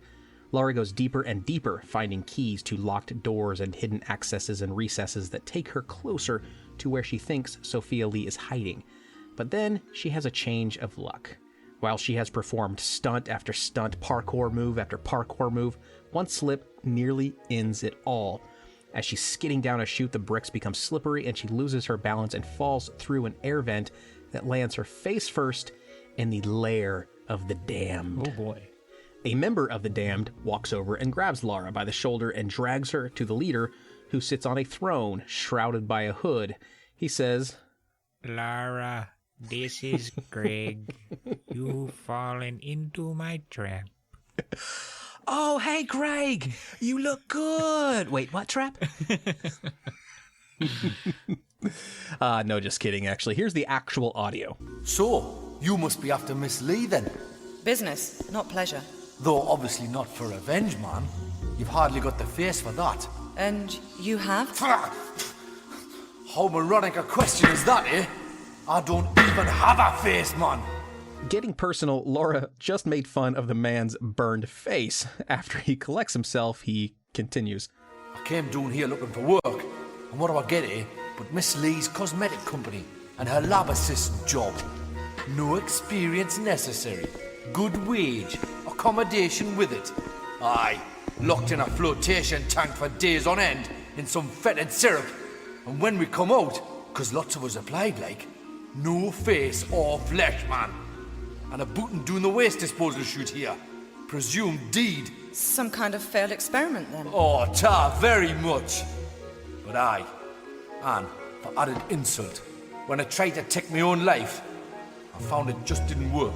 You mean Sophia's testing some sort of immortality power, along with her own brand of facelift? Why, aye, man. Everlasting beauty. She's obviously not fully worked it out yet, but she takes the best results for herself. See, I don't care what your business with her is. You can't be any more shiftless than what she is. So I'm gonna go out of my way to help you. That is, after you've done something for us here, like. Very generous of you. What do you want? A bottle of that mummy preservation stuff from the Natural History Museum. Embalming fluid? Aye, for rotten flesh you can't whack it, man. The museum's pretty interesting, I'm told. You'll like it. So why don't you go yourself? One of them Egyptian lassies there is a bit pissed off, like, that she didn't get immortality the way she wanted it. And seeing as we've done better than her in that department, I didn't care to imagine what curse we could get given any worse than what we've got already, like. You'll be fine though, pet. You die easily. Thanks. So, to summarize all that, the leader of the damned spared her since they have a common enemy, Sophia Lee, and before he will help her track Sophia, he wants some embalming fluid to help out his whole face situation. So she'll have to go to the History Museum to find it, and we all know how much Lara loves history museums. Cue that early 90s teen in mall shopping montage. She's putting on her makeup and getting her purse and... Going to buy stuff from the buying stuff place. It's called the store used to. She's just shooting everyone all the way down the street. Just and somehow the screams are just in sync with the music that's happening in her head. Exactly, So, from the lair, she makes her way through the abandoned metro station and finds an access that brings her into the museum from beneath. It's worth noting that along the way, she runs into more members of the Damned, and despite her working relationship with its leader, They engage her, and she kills them. Once inside the museum, however, the guards there never knew what hit them, as she also kills them on her way through. Guards doing their job to keep people like her out were murdered in the line of duty. We've seen this before. Lara continues to be a disgrace and a menace to authority. Yep. The museum serves as a callback for many of Lara's past feats. She starts out in the Egyptian section where the walls are adorned with ancient paintings, and there's even a replica of a large sphinx in the center. She does find the ancient Egyptian embalming fluid in one of the exhibits, takes it, and then jumps down a shaft into a cave system beneath the museum where she finds an underwater scooter, aka a hydro propeller, just ready to be taken. She hops on and speeds through the water-filled cave beneath the city, even taking out a giant cave-dwelling crocodile that lurks beneath the city of London, of all places. The game designers were pretty worried about a few seconds on not killing animals, and so they like, hey, we should get a crocodile in here. She might forget what killing an animal feels like, and we can't have that. Can't have that. Trying to get back to the damned, she has to weave in and out of cave systems and wharfs, as well as the occasional warehouse. It is here, in one of these warehouses, that she inadvertently trips an alarm, resulting in a number of armed guards rushing to check out the source, only for them to meet their untimely demise from one of Lara's pistols. She finds the agreed-upon receptacle for leaving the embalming fluid for the damned's leader, and then continues on her way to find Sophia Lee. It's unclear at what point Lara learned exactly where Sophia was, as the damned were supposed to provide that information upon receiving the fluid, but I don't know, perhaps they just sent her a text message? Yeah, or they used Tweeter, like the birds did. Oh. Turns out birds are, know how to start a business. Pretty entrepreneurial. God, I hate Tweeter. Either way, as you expected, she eventually shows up at Sophia's headquarters by slipping in through a ventilation passage and walks right into her office. Miss Lee greets Lara from an armchair behind her desk and asks Lara if she's ready to, quote, sign on with her. Lara, taken aback and wearily responds, to what? Sophia Lee then tells Lara that she would be great for marketing her cosmetic products and that she could finally put her weapons away and live a different lifestyle. Lara responds that she isn't interested because she didn't want to end up with an unsightly face like the rest of her failed experiments. Ooh, burn. Yeah. Lee is surprised by what Lara knows, and Lara goes on to tell her that she knew about the damned hidden away beneath the city, and that she's only there to collect the artifact, which is just laying between them on Sophia's desk. Lara makes a move to grab it, but Sophia beats her to it and walks out of the room with it while laughing. Lara draws her pistols and follows her. And this modeling plot was almost certainly a way for the game designers to plant a seed in the minds of real-life makeup companies. It's absurd otherwise. Yeah, I could see that on the Walmart shelves, Lara Croft mascara and such. It probably would have sold really well. I'm surprised it didn't happen. It probably did, and I would never know. That's probably true. The rear of Sophia's office opens to a balcony, and Sophia has taken the high ground with the artifact, which we learn quickly is also a scepter with the Eye of Osiris embedded at the top. Sophia uses the scepter to shoot a green ball of something harmful at Lara. Lara tries to return fire, but the scepter must be protecting her, so she has to come up with another plan. As she scales the outside walls of the buildings, now a handful of stories above the ground, Lara notices the walkway that Sophia is perched on is touching a dead wire. So she decides that by powering the wire, she can electrocute the walkway and destroy Sophia. She deftly dodges Sophia's relentless shots, doing backflips, front flips, hops, skips, and the occasional jump in her search for switches that will energize the wire. Eventually she does, and Sophia is fried right on the spot. Lara kills the power and retrieves the artifact, now just needing one more to complete the set of 4. So much for that immortal crap. And man, what great on the feet thinking by Lara. She's getting shot at and shooting back, and then she's able to just like, do I see a dead wire there? What if I could just? I'm not an electrician. I usually just shoot things, but maybe I could, if I could charge it, I could fry her on that walkway. Like, it just seems a lot to think about when you're trying not to die, but you can't underestimate Lara. She's good at what she does, which is killing everyone. So that's right. That's absolutely right.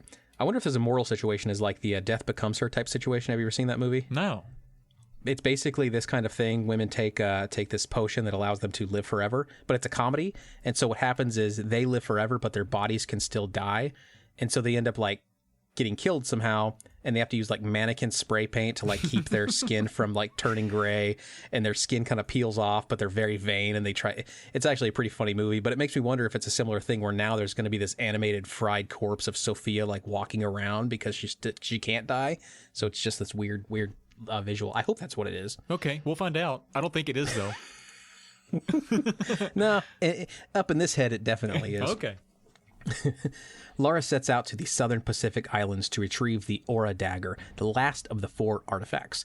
She arrives on boat and swims to the shore of one of the islands. She's in search of the Temple Puna, a hidden temple she anticipates is deep in the island's jungle, but she'll need to sleuth around to find out exactly where. Her stint on the island is one wrought with many traps and angry tribesmen who try to shoot poison arrows into her neck.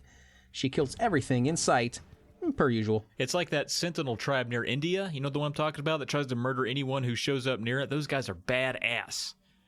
Mm-hmm. That's what you have to tell them to their faces anyway.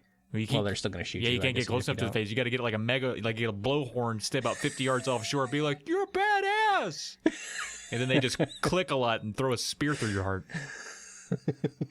That's a good way to die. Yeah. Eventually, she reaches a swamp where a tree house can be seen ahead. She wonders who could be there and ventures to see if she can use the structure for a better view of her surroundings. But a gate is in the way, and she has to track down 3 special stones for it to open. Once through, she reaches the treehouse to find someone else already there. It's an Australian man who has had the lower part of his right leg recently amputated. He asks Lara if she's going to use the treehouse as a restroom because he doesn't want any flies near his leg. What a weird question to ask an exceptionally attractive lady that just stumbled upon you in your final moments. Yeah, when you obviously have something more important to worry about. But then on second thought, he's like, actually, you kind of smell like a sweaty diaper filled with feta cheese. I don't know if you would attract more flies without using the bathroom, or if the flies are afraid of you or what, but you will impact the flies is all I'm saying. It's true. She's never had a bath scene in this entire game. Huh, no, it's weird. No, she's stinky. Those buzzards agree. He goes on to tell her he got snacked on by one of the tribesmen, which Lara understandably finds odd. He says that something is spooky in the jungle and that his airplane crashed in the mountains. A few of his mates had disappeared without a trace afterwards. Now he thinks some of the tribesmen have sacrificed the survivors of the crash to their god. He wonders why they haven't come after him, and Lara jokes that maybe he's the dessert they're saving for last. And the man responds, is that supposed to be funny? Yes, because, they're cannibals, right? Yeah, they are, which means they eat people. You're joking about being eaten, which is a real possibility here, lady. Oh, I'm sorry. I didn't mean to make you feel bad. Well, you did.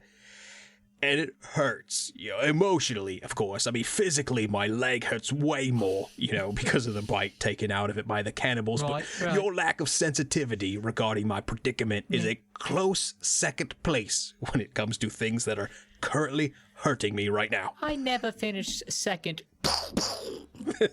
No, that would be funny. It did not happen. Suddenly, they both hear drums getting closer, signifying that the tribesmen are approaching the treehouse. Lara offers to lead him to safety, but he says he'd rather be eaten by the tribesmen than die of infection out in the bush. He gives Lara a map of the swamp so she can get to the crash site and asks her to keep an eye out for his men along the way. Huh. Really, he's like, if I have to smell you any longer, I am going to amputate my own head. Please leave me here to die, stinky woman. Yeah, man. Or maybe she misunderstood him and he was like, don't drag me out here. I got a rather nasty infection right here in my bush. And I wouldn't want anything to get up in there and really give me the old whatsy-turvy. I'd rather just die here personally, but eaten by a bunch of crazy tribesmen that have my fiddle yarn sprinkled about by a bunch of wild animals because it's all infected right there in my old bush. You see, look here. Look at my bush. It's unsightly. Do you have any of those bandages that your butler gave you? Thanks for the map. See you later. Come back here and look at my bush. Thankfully, with the map handy, I hope my Lara wife has no didn't hear issue. me just scream, come back here and look at my bush. This podcast might be canceled. And she comes down here into her disappointment. you're just talking with a dude on a podcast. Are She's you like, talking oh to man, Caleb? Oh my God. God, that's so much worse. How's he supposed to see your bush if you're wearing your cargo shorts? You're not playing fair. Thankfully, with the map handy, Lara has no issues traversing the swamp on the way to the crash site, and it appears the only reason she's going to the crash site is because it's somewhere else to go. She has no idea where the temple is, but with a destination in mind, maybe she'll find someone or something that will show her the way. The swamp is vast. Large trees clutter the forward view, caves and tunnels offer the only way around certain areas, and giant tigers lurk deep in the jungle. And that's not all. In the thick forest, Lara turns a corner to be greeted by another T-Rex. What? God, these things are everywhere. Like, it's kind of lost its luster at this point. It's like, oh, great, another T-Rex. Great. Well, I haven't seen one of those before. It chases her as she searches for cover in a hard-to-reach nuke. A nuke in the forest. It chases her as she searches for cover in a hard-to-reach nuke in the forest. Nuke. Nuke. Okay. Oh, man. And I can't even think of any two-o'd word that has an ew in it anyway. Like, look is not ew. Book is not ew. Nope. Nuke. I guess nook, like, no, nook is, yeah. Loop? Nope. So, yeah, I don't know.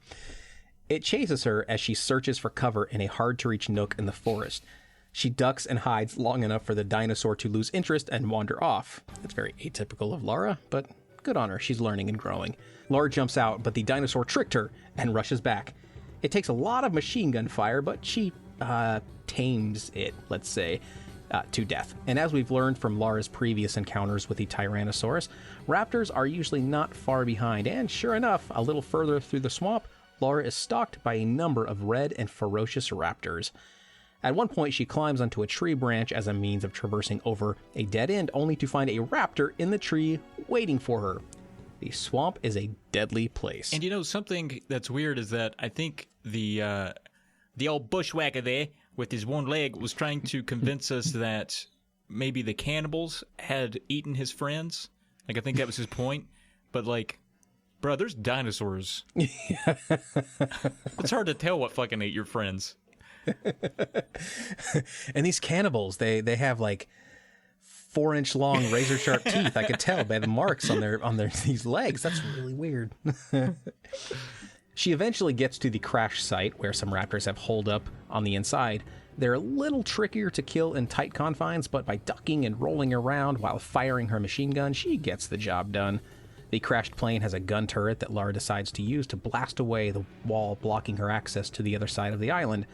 She needs to find 2 keys on the bodies of soldiers nearby to operate it. When she does, it sounds an alarm that calls every raptor in the entire area code, let's say, to descend upon her. Readied at the turret, she blasts away at the ancient walls blocking her path, as well as wipes out the raptors running at her and toward the sound of the alarm. After the wall is cleared, and nearly 40 raptors have ran into their own death trap, she proceeds. Wow. You know, we give Lara a lot of crap for killing dinosaurs in the first Tomb Raider, but it turns out there really are a ton of them. At this point, her killing them is probably necessary form of population control, so that's our bad on that one, Lara. The out-of-control man-killing, though, must stop.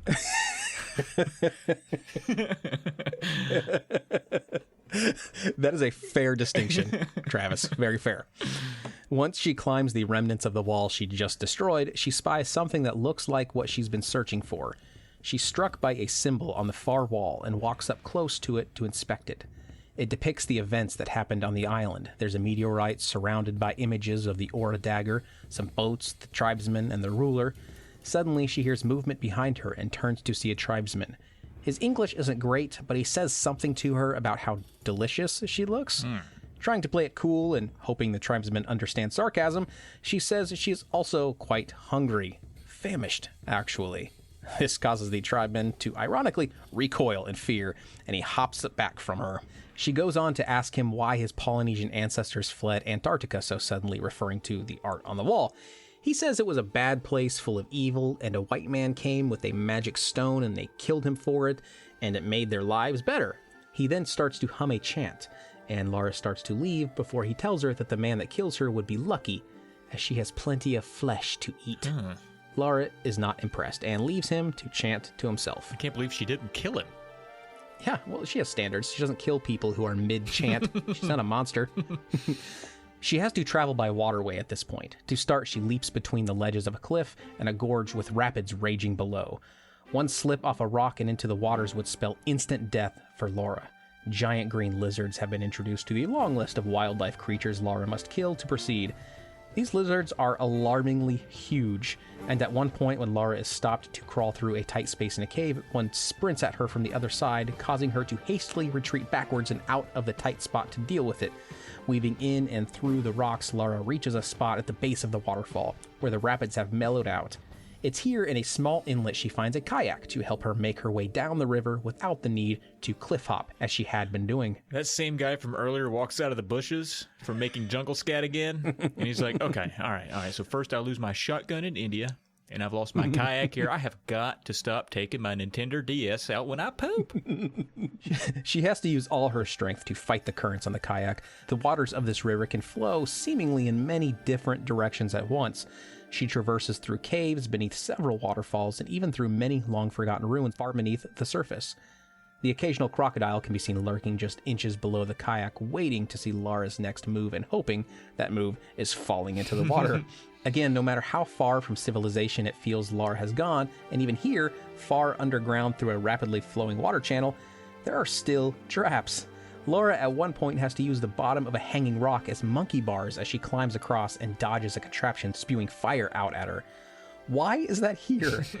Laura's spelunking prowess is put to the test here, as at some point she needs to leave the kayak and scale up a vertical wall to reach a high-up ledge in order to trigger a switch that pulls a plug from the base of the cave that creates a whirlpool that Lara must venture down into in order to officially access the entrance to the Temple of Puna. How did she know to do this? Yikes. Maybe like a mix of her well-rounded knowledge of all ancient contraptions, or perhaps she's just lucky. Who's to say? Yikes. Once inside the temple, Lara is greeted by a very deadly puzzle. The entire room at the top of the first set of steps is essentially a giant half-pipe, and rolling up and down it is a giant bladed mechanism that would obviously kill Lara on contact. She has to continually jump over the mechanism to flip switches on each side of the half-pipe, occasionally needing to position herself between the blades as it gets close to the wall to avoid having one of her appendages lopped off. And in the center of the half-pipe is the bifurcated corpse of Tony Hawk. Rip in peace, Anthony Hawk. In the next room, Lara races across a falling spiked ceiling, and in the room after that, we're introduced to a giant, in this case possibly extra giant, Indiana Jones boulder sequence. It's worth noting that along the way, Lara is attacked by the random tribesman who lurks inside, apparently waiting for Lara to die so he can have lunch. Yeah, they like stinky lunch, I guess, more than the buzzards. If these guys ever find their way to like modern civilization, they're going to have a hell of a hard time accepting that meals don't have to be tenderized with giant boulders. Yeah, man. The first time someone gives them a Pop-Tart, they're going to like crush it with a rolling pin and then snort the dust up. That sounds pretty good, actually. I need that. So maybe cannibalism, might have legs. Or not have legs anymore, at least, as the case may be. Yeah. Finally, she makes it to a small room with a pedestal at the top of a short set of steps. She slowly climbs it, knowing this will be the last artifact she needs to complete the set of 4 that she needs to return to their resting place in Antarctica. As she nears the artifact, the pedestal starts to turn, and suddenly it is revealed not to be a pedestal, but a throne. And sitting on the other side is what is called the Puna Boss. Ah, the Puna Boss. That was my nickname in college. I'm going to pretend I don't get it. Yeah, there was a knockoff brand of Puma shoes called Puna. You could only get them from China, and I used to wear those things all the time. It was Puna Boss is what they would say when I would come into the room. Oh, okay, so it wasn't like a derogatory Poonanny or Poon kind of? No. I fucked in them, though. I wouldn't wear anything else, just those shoes. So maybe that is why they called you Puna Boss. All right. It's up to you. It's up to you. The boss has found the Aura Dagger and is using its powers as a shield. This also explains his powers over the tribesmen. The Puna Boss is the reason the island's inhabitants have become evil and resorted to cannibalism.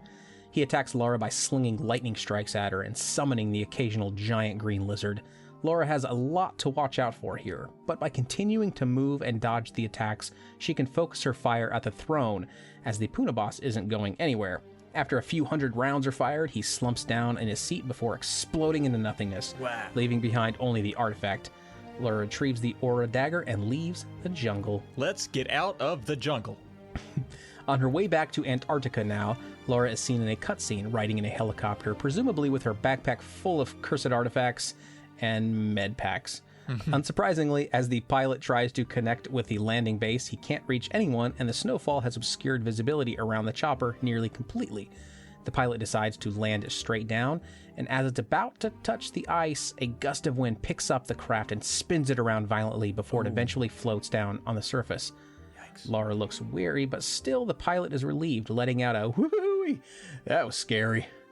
Just at that moment, the ice the helicopter is on begins to crack, and the chopper sinks into the water. Lara escapes out the side door just in time, but the pilot, still strapped in, sinks to the bottom of the icy cold depths and to his death. Once again, Lara is alone. I always love how no matter how Lara gets somewhere, if she's given a ride or brought somewhere, the person that she's with immediately dies when she gets there. Like, they cannot let her not be alone. Like, she has to be alone. But I think it'd be a good time for Greg to come back. Oh, yeah. Yeah, like, Okay, Lara, you called me back here again, this time to, it looked like Antarctica. Oh, Greg! Oh, thank God! Oh, I'm here all alone in Antarctica and I don't... No, she's Irish for some reason. Okay, you're Irish, Lara. Lara. You oh, sound Greg, different. thank God. I'm here all alone in Antarctica and God damn it, I can't get out of Irish. Okay. Oi! I'm Lara Croft, oi! Greg, thank God! I'm here alone in Antarctica and I don't know where to go. My chopper just crashed. Can you get me to Dr. Willard? No, Lara, it is cold. And I do not do ice tours, Lara. I told you, I do ancient ruin tours. Oh, shut your mouth, Greg. I'm begging you. I'm desperate. Lara, I'm so sorry, Lara. The ice is too dangerous, Lara.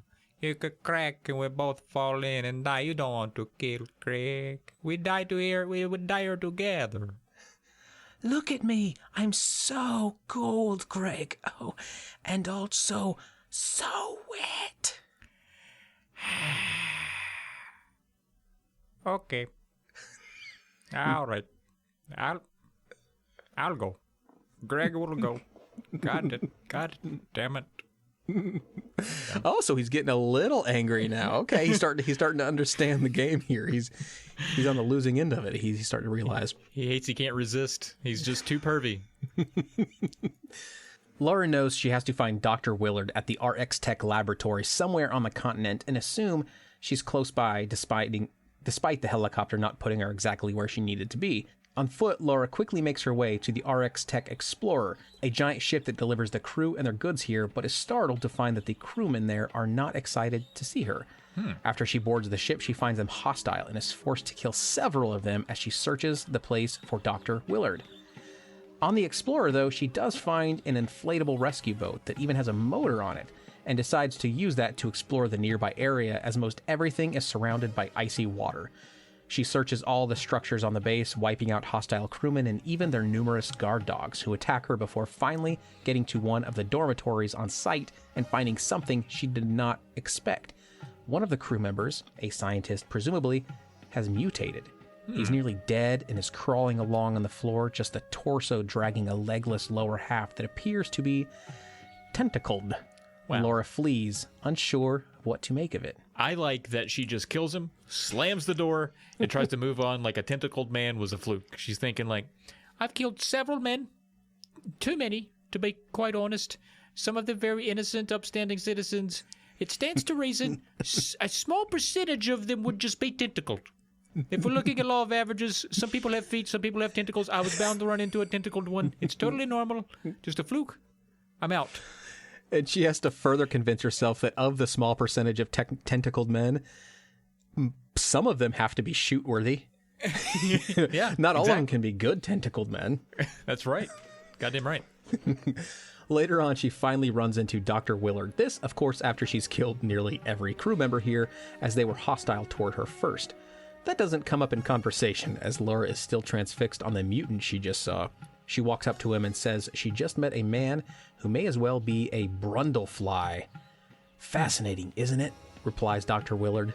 Lara sets the briefcase with the artifacts down on the table nearby. Dr. Willard is sitting and eating, but after Lara presses him, he stops to respond. Oh, this man, he was a molecular biologist. He'd been intrigued with himself. Thanks to this material, his Hawk genes were multiplied. Do that, and the complexities of our bodies increase beyond our comprehension. But this is just a fringe of its possibilities we're seeing here. My power's exposure came from the material impregnated into the meteorite crater. The real capacity is lying in its core, which these artifacts you're so attached to will let me access to. He goes on to tell her it's a means of accelerating evolution. Now, where have we heard that before? Lara opposes, but he says he wishes to capitalize on what the Polynesians were too scared of and what Darwin's ignorance missed. He has the knowledge and the artifacts, and he's going to do what it takes to create Spartan life. He adds that the timing has never been better. Lara, always ready to reply wittily, says, "You bumped into me in India and sent me to find them for you, bringing me here to listen to all this gibberish. Your perception of good timing is bad." Oh, burn! Willard fires back. I don't know about that. Before flipping the table, grabbing the briefcase, and scurrying out the back door. Lara chases him, and each exchanges gunfires, missing one another. He continues to run and reaches a mineshaft elevator that sends him down into the RX Tech mines.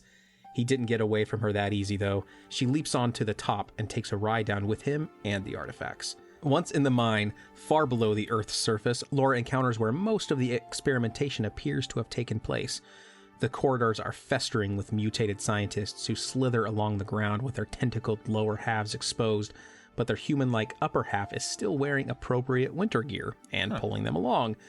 She shoots to kill them, not only putting them out of their misery, but stopping whatever they might become. When they die, they spew yellow acid instead of bleeding out like most other humanoid enemies. How far has this experimentation gone? Further into the mine, she spots a rickety minecart that will let her traverse even deeper and assumes that's the only place Willard could have gone. Eventually, she comes to a heavily protected door at the end of the mine system, and upon opening it, realizes she's entered somewhere entirely different, an ancient city buried far beneath the ice of Antarctica. It looks not unlike the insides of the ancient Egyptian areas Lara has explored before. This has to be where the artifacts were originally retrieved from the Polynesians and where Willard has gone to perform his evolutionary experiments. All right. This is the most expansive and confusing location Lara has ever explored. It's vast, it's riddled with obscure puzzles, and it is festering with large and deadly dragonflies that appear continuously out of holes in the ceiling. They hunt and follow Lara, offering up a deadly sting if she doesn't deal with them soon enough. At some point, she wisens up to just locating the entry point and fixating her fire on it until the flies stop coming, but dozens emit, and Lara begins to wonder if there's ever an end to their barrage. There is, but it takes her a long time to eradicate them. So long. They never stop coming. Jesus. And that's not all. She is also greeted by giant scorpion-like monstrosities that fire a deadly green projectile at her. These are among the most difficult foes Lara has ever had to face. They travel in small packs of 2 or 3 and are best tamed with the use of a rocket launcher, given their armored exoskeletons, of course. Some theories suggest that these menaces are the fully mutated versions of the scientists previously encountered by Lara. Yikes. This place is called the Lost City of Tinos and is official proof to Lara that the Polynesians were here at some point. The ruins are preserved well under the ice, and if the artifacts are any proof, an evil force still resides here. To progress, she needs to find the 4 oceanic masks, which are scattered around the Lost City and separated by, as you'd expect, numerous puzzles and traps. Once the masks are placed on the receptacles in the center of a giant room with 4 massive statues, the statues turn toward the center and the floor opens up, opening a new path forward for Lara and to the heart of the ancient evil that resides here. I bet the Polynesians will be pretty excited to hear Lara found their city. Oh, of course, why wouldn't they be? Yeah, she could just run into a room and tell them, "Hey, guys, I found Tinos! What? You did what? Yeah, I found Tinos, the lost Polynesian city. You guys can have it back. It's in the middle of the fucking ice on the bottom of the planet. Yeah, so? Well, don't you want it back? I mean, it's your city that you lost. No, we didn't lose it. I don't even know what accent I'm doing right now. We burned it because what is it? What is this accent? It sounds like a weird Viking kind of accent, but it works. I know. I didn't even want it. The Viking doesn't make any sense. No, we didn't lose it. We burned it because it's full of evil space rocks. What have you done? Hey, what's that? Yay, Lara! Oh, did somebody back in the back row there? Did someone back there say, thank you, Lara? Oh, you're welcome. No. Nobody said that. Get out. Leave, you vile woman. You're the best, Lara. Oh. Boo. Stop all that booing. You're hurting her feelings. Laura hits the ground running in the hopes of stopping Willard before it's too late. But in the next scene, we see all of the artifacts in their resting places as he goes to place the fourth, the aura dagger, into a receptacle in the center of the ancient wall. As he does, the ground begins to quake beneath his feet. He walks over to the center of the room where a large meteor rises up and hangs suspended in the air, leaving a chasm of light below. Lara arrives just in time to watch Willard cross his arms to his chest and fall backward into the hole. She covers her mouth in shock, realizing she might be too late. Wouldn't it be great if he did it wrong?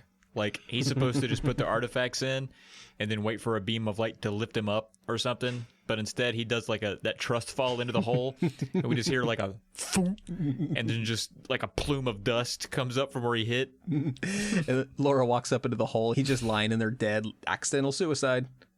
Roll credits. And this has been Tales of the Lesser Medium Podcast. Moments later, appearing out of thin air, is the mutated form of Dr. Willard. The camera begins at his face where he's recognizable, but barely. As the shot zooms out, we see that he has transformed into an enormous spider-like creature. Although only having 6 furry tarantula-like legs, Willard does have 2 sharp arm-like appendages near his head. He creeps toward her. Lara fires on it with her shotgun and has the wherewithal to know she should be going around and removing the artifacts from where he put them to possibly weaken the evil force powering him. After retrieving the 4th artifact, the meteor returns to the chasm, and the light emanating from its bottom has been snuffed out.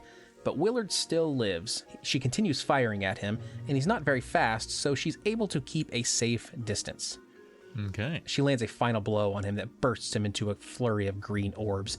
She leaves with the artifacts in tow and encounters a few more hostile crew members on her way back to the base.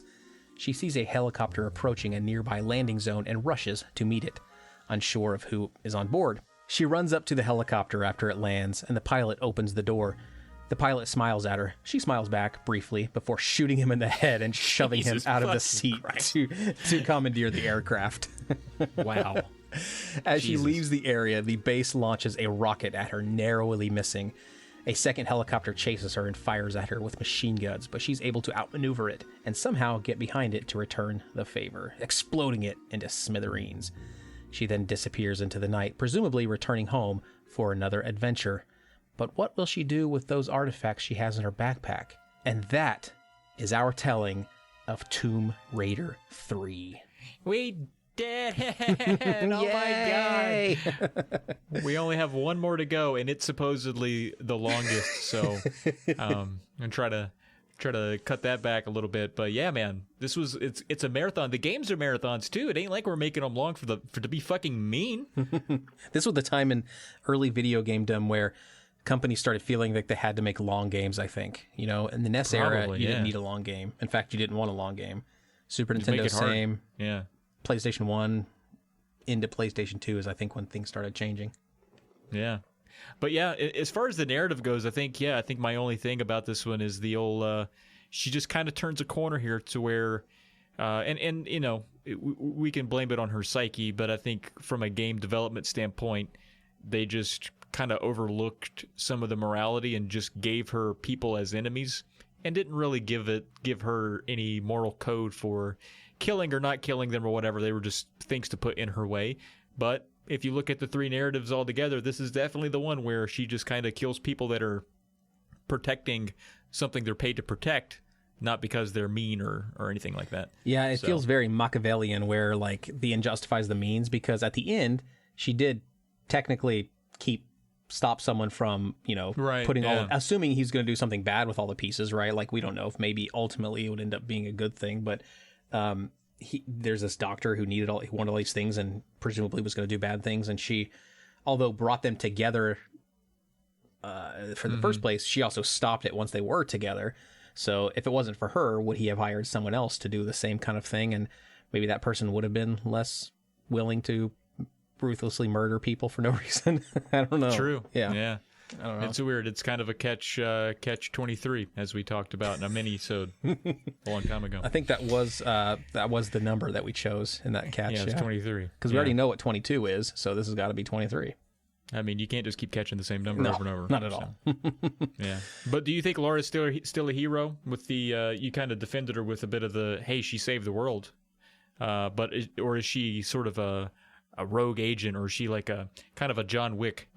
Yeah. What is Lara to you? I think she's more of that. Like, she ultimately, the game is trying to say she did the right thing, and I don't think the game is trying to paint a gray moral scale for the player to interpret like her morality. I think the player is also meant to think, oh yeah, she did a good thing.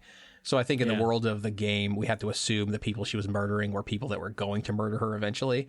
Morality wouldn't come into it until a little bit later with some of the remakes, the Tomb Raider remakes, even though those are still very much like, black and white sort of moral decisions, but they get a little bit more gray. These were, I think, still supposed to be black and white. So I have to assume she's supposed to be a hero, I would say. Yeah, I mean, I think she's definitely supposed to be. I just wonder, I think based on what we know that she knew, she was just, some guy met her on a boat, was like, hey, you want to go get some artifacts? And she was like, sure, yeah. She didn't know that it was going to save the world. She just thought that they were shiny, and she killed everybody in her way to get them, and then found out like, oh shit, that was close, man. This thing, if I hadn't said yeah, this would have been totally fucked. The Spider-Man would have taken, not the good Spider-Man. It's true. Would have taken over the world. She could have, maybe her role is like mercenary, murderer for hire, right? And if that's the case, if this guy was on the boat was like, maybe there's a conversation we don't know about, and he's like, hey, I'll pay you a bunch of money to go out there and get these artifacts by any means necessary. And if she agreed to that, she was just a tool for his evil. So Laura, being a tool, is therefore, still, she should probably choose a different profession, sure. But I would still say the person maybe hiring her would be a little bit more evil than she would be. Although, to your point, we don't know that she was necessarily hired. It was just like, hey, there's some artifacts out there. You should go get them. Yeah, I hear you like finding shiny shit down below the earth. Well, I have news for you. There's one in Nevada, which I hear is great. No time of year if you'd like to go out there and retrieve it. Shiniest shit you've ever seen. Yeah, right on. Cool, man. Well, we don't need to belabor this one any longer. I think this one has been all but wrapped up here. Absolutely. And so that does conclude episode 3 in this series on the first 4 Tomb Raider games. Go ahead and check out Tomb Raider 4. It's literally already there waiting for you. You should do that. And also be sure to subscribe to this podcast so that you know when the next season hits. A lot of work goes into making these, so there's no set release schedule for Tales of the Lesser Medium. Subscribing helps you become aware of those episodes as soon as they hit. And if you would be so kind to rate and review us wherever you listen to podcasts, please do that. That would help us out a ton. And if you would like to reach out to us, you can do so on Twitter. The show is at Tales of Lesser, and individually, Caleb over there is at Caleb J. Ross, and Travis over here, he's at Trav Plays Games. You can also send us an angry email about anything we got wrong to polykillpodcast@gmail.com, or you can send us nice emails too. We'd actually appreciate that quite a bit more. You can also check out all of the other podcasts we make over at polykill.com. Yes, and once again, our intro and outro, can you hear it? There it is. Can you hear it right there? You can hear it right now. Yeah, that's Brad Sucks, and he does not suck. He's one of my favorite musicians ever, so please check out his stuff on Spotify, but we want to give a shout out to him and for lending us this track. Thank you, everyone, for listening. And the tale has been told.